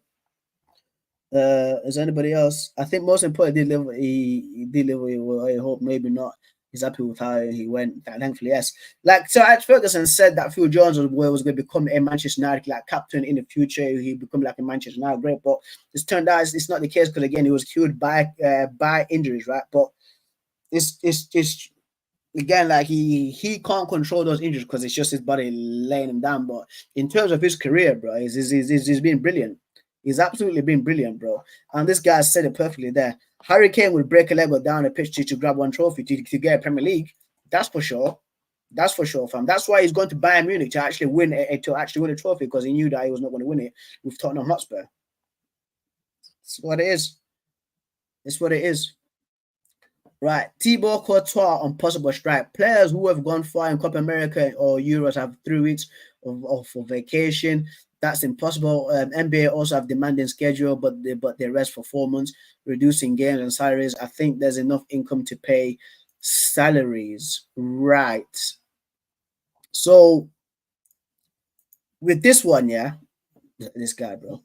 So with this one, in my opinion, like I've said it multiple times before, and I'll say it again, like. Yes, these players do need a rest. Like, keep on. People are not people. If organizations, right, like FIFA, like the Premier League, like UEFA, piling games on top of the fixtures that they have, like players do get worn down, and yes, they do pick up injuries, which majority of players right now in world football are picking up injuries just due to the demand of games that they're playing. Like, if you look at Arsenal played the other day against what? Atalanta yesterday, and they're playing back on Sunday, guys, and then they will be playing again in midweek. I'm pretty sure in the Carabao Cup. That is a killer. It's a genuine killer, right? But in terms of again, I'm being a devil's advocate here, guys, right? But in terms of vacation, right, there is people out there that go out and work 12 hours every single day for 5 days straight. I was one of them, bro. And my 3 weeks, bro, I never got 3 weeks off, fam. I could get 1 week off, bro, and I was dead on my feet too, bro. You get what I mean? And Sycax, right, he said it very, very, very perfectly. Like, nobody has sympathy for winners because winners are like Thibaut Courtois is a winner, bro. He's achieved a lot in his life, bro. Like, he's won the Champions League, he's won a Premier League trophy. Like, Thibaut Courtois has achieved a lot in his life, right? But people have no sympathy for winners because they see the winners with all this money. They buy Lamborghinis, rah. He's getting paid millions, right? While people have sympathy for losers, people again who do go out and sort off and work for that. I'm calling myself a loser, but people have sympathy for losers and feel sorry for the losers. Like, oh, he's working 12 hours but can't pay for rah. Like, it's such a slippery slope because I understand what Thibaut Courtois is saying because. Bro, like, playing 90 minutes in a football game is difficult unless you're a goalkeeper because you're just standing there, right? But it's such a tricky subject. But for me, like, these players should not be worn down too, fam. Just like how somebody who's working 12 hours a day, 5 days in a row, she should not be worn down too. So it's this one here regarding players working too hard. It is a difficult thing to talk about, but my stance of it is do not let these players, right, overwork themselves, because again, they do pick up injuries, ACL injuries. And this whole thing about players going on strike, I do see players going on strike soon in the near future. It is going to happen. It is going to happen. I think that players are going to unionize and go on strike. That's what I see, bro. It's going to be a very unprecedented time in football, in my opinion. And I want to see what people have said this, right? Basketball also has infinite subs. Basketball has an average of 100 points. Football has averaged less than 1 goal a game. Score more goals per game, get more rest. But and has more explosive moments to change the direction, which leads to so many injuries these days. That's why you get form of break. Football players deserve the same, and I agree with the Sergeant Mentos, bro. Like, football players do deserve a rest, man. They generally do deserve a rest, man. It is what it is, man. But guys, I'm just gonna move on.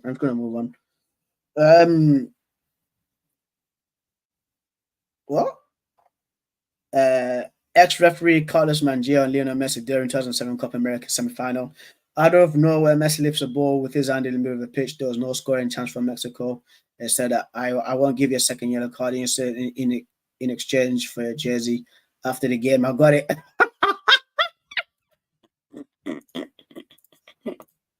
No way did this guy say this. This here, bro, is absolutely killing the integrity of referees. As I always say, right, like with referees, like referees are human beings. Referees are human beings, right? Referees, right, guys, they could genuinely hate a player.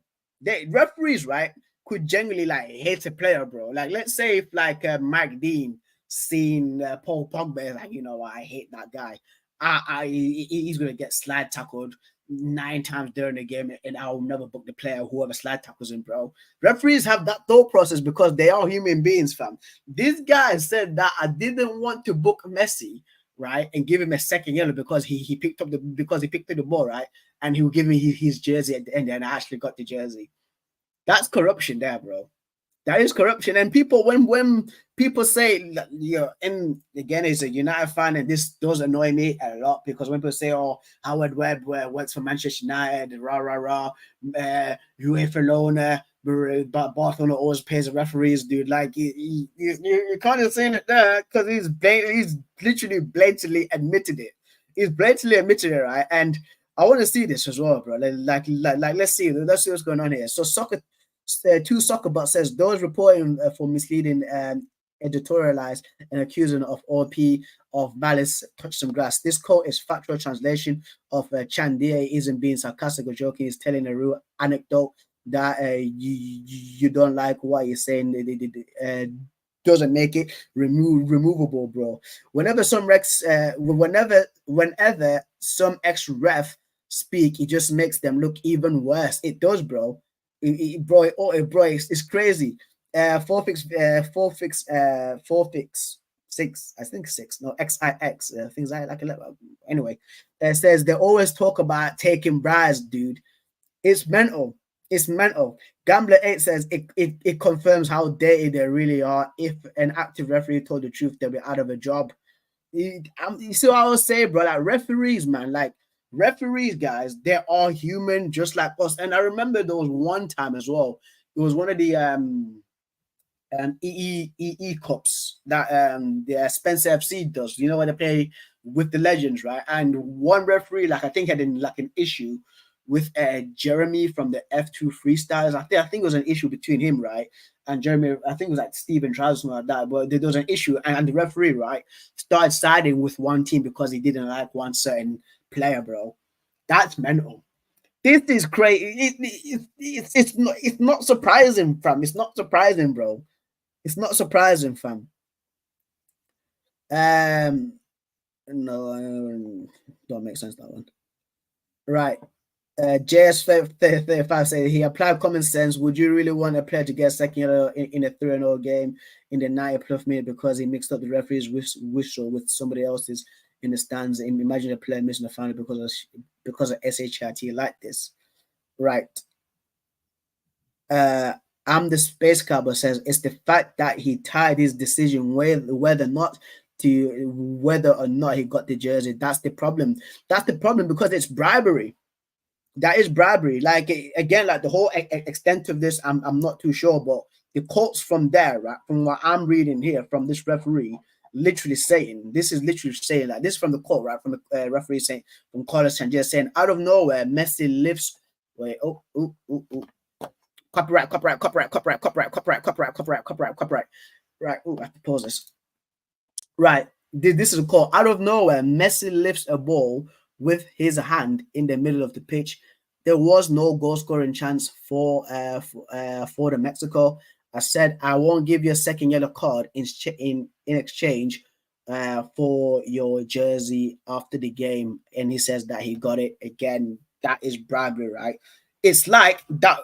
It's okay. It's like that referee that gave Declan Rice, right, a second yellow a few weeks ago for Arsenal against Brighton. You know when Declan Rice kind of took the ball away and kicked the ball away, and then the referee gave him the second yellow and the red card, right? It's like the referee is saying, like, Declan, listen, if I get your jersey, right, and you sign it for me, yeah, and you're giving me at the end of the game, I won't give you a second yellow card to send you off, bro. It's the same, bro, and that's bribery. That's cheating. It's not right. It's not right, man. It genuinely is not right, bro. So for me, this right here, again, it's disgusting, bro. It's disgusting, fam. And people do clarify as well more in the comments to the situation here. So it says Messi lifted the ball with his hand because he heard the referee from the he heard the whistle from the stands. He thought it was from the referee, and he thought the game was over. There were a few seconds left for the game to end. What happened? The Mexican players didn't even complain. Okay. Situations like this are usually because the players heard the whistle that wasn't the ref, or players mimicking the referee's whistle on purpose, like Harold Lozano against Real Madrid. Oh my God, bro. So from that point, I do see it. I do see it with Messi again, mishearing the referee, mishearing the whistle in the stands, right, for the referee. But this is guys, like, it's borderline bribery, isn't it? It genuinely is, fam. But oh my God, almost a 2-hour stream, guys. Do I continue more? Should I see more? Because I still have more to prep in the background. Let's see if anything else comes up. Trent wants to buy FC Nantes. Submitted a bid to the club, which is worth up to 140 million euros, though an English investment fund managed by his father. Trent wants to become owner of MC. Really? Oh, you want to buy Nantes? Okay. All right then. Okay then, Trent. Man, like Trent, fam. Right. These are the Stuttgart fans jumping up and down, bro. German fans always bring it. German fans always bring it, fam. They always bring it. Number of games played by each player each season. Yeah, and this is what we're talking about. So Bruno Fernandes, right, in the 2021 season played 77 games, while Lionel Messi in the 11-12 season played 78 games, guys. And Oscar for Chelsea in the 12-13 season played 80 games. Like, of course, it's all sporadic, right? But is that like dirt? I think this is including the Olympics. I'm pretty sure was Brazil in the Olympics in 2012? I think there was, because Neymar played in the Olympics too. But this amount of games during one season is just too much. It generally is too much, man. But well, yeah. Let me see. Benzema scored his first goal versus Jerez. Van Nistelrooy assisting him. Right. Michael Cox, a veteran, daydream jokes about football analytics, while multi-million-pound industry that employs hundreds of people is essentially about investing in increasing sophisticated ways to tell everybody to shoot close to goal rather than far away from it.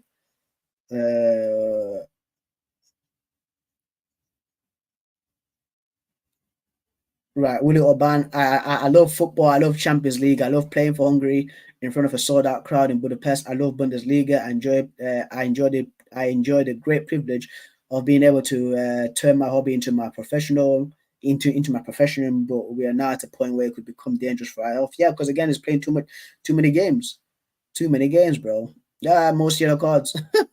I might do a little short on that actually for the most yellow cards.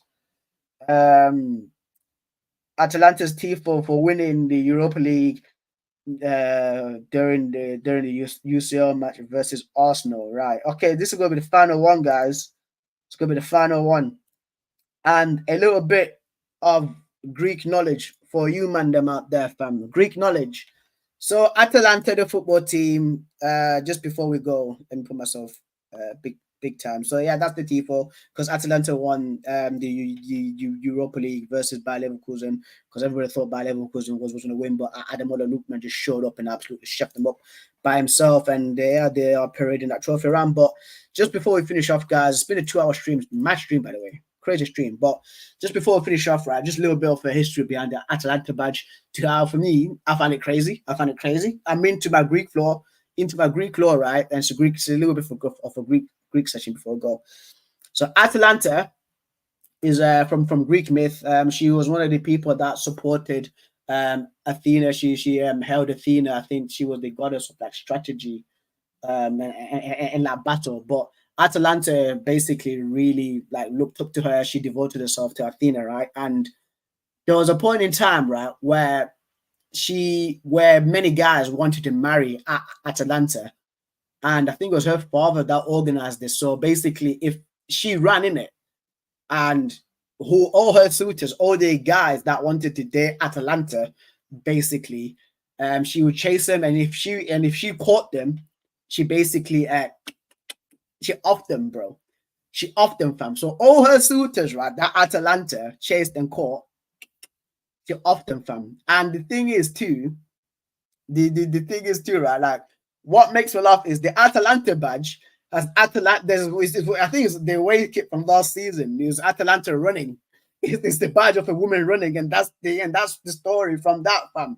So she was out here catching man and offering them, bro. If you wanted to marry Atalanta back in the day, fam, and she was chasing you, she caught you in the forest, bro, you'll be done. You'll be done. But guys, that is the stream, fam. If you want to check more about that Atalanta thing, please go check it out, guys, because it's a funny story, bro. Greek myth is insane, bro. It's one of my favorite things to read up on my favorite time. But I have to end it there. Shout out to the people that have come through to the stream. Shout out to man like Fard for coming through to the stream. That breakdown of the Man City and Arsenal debate between Turkish and Big Steve was insane, absolutely insane. I did want to mention the Manchester United stadium rebuilding thing, but there's not enough time for that. Almost 2 hours, guys. I have to catch you guys on the next video. End the stream, guys. End the stream. And I'll catch you guys later. Peace.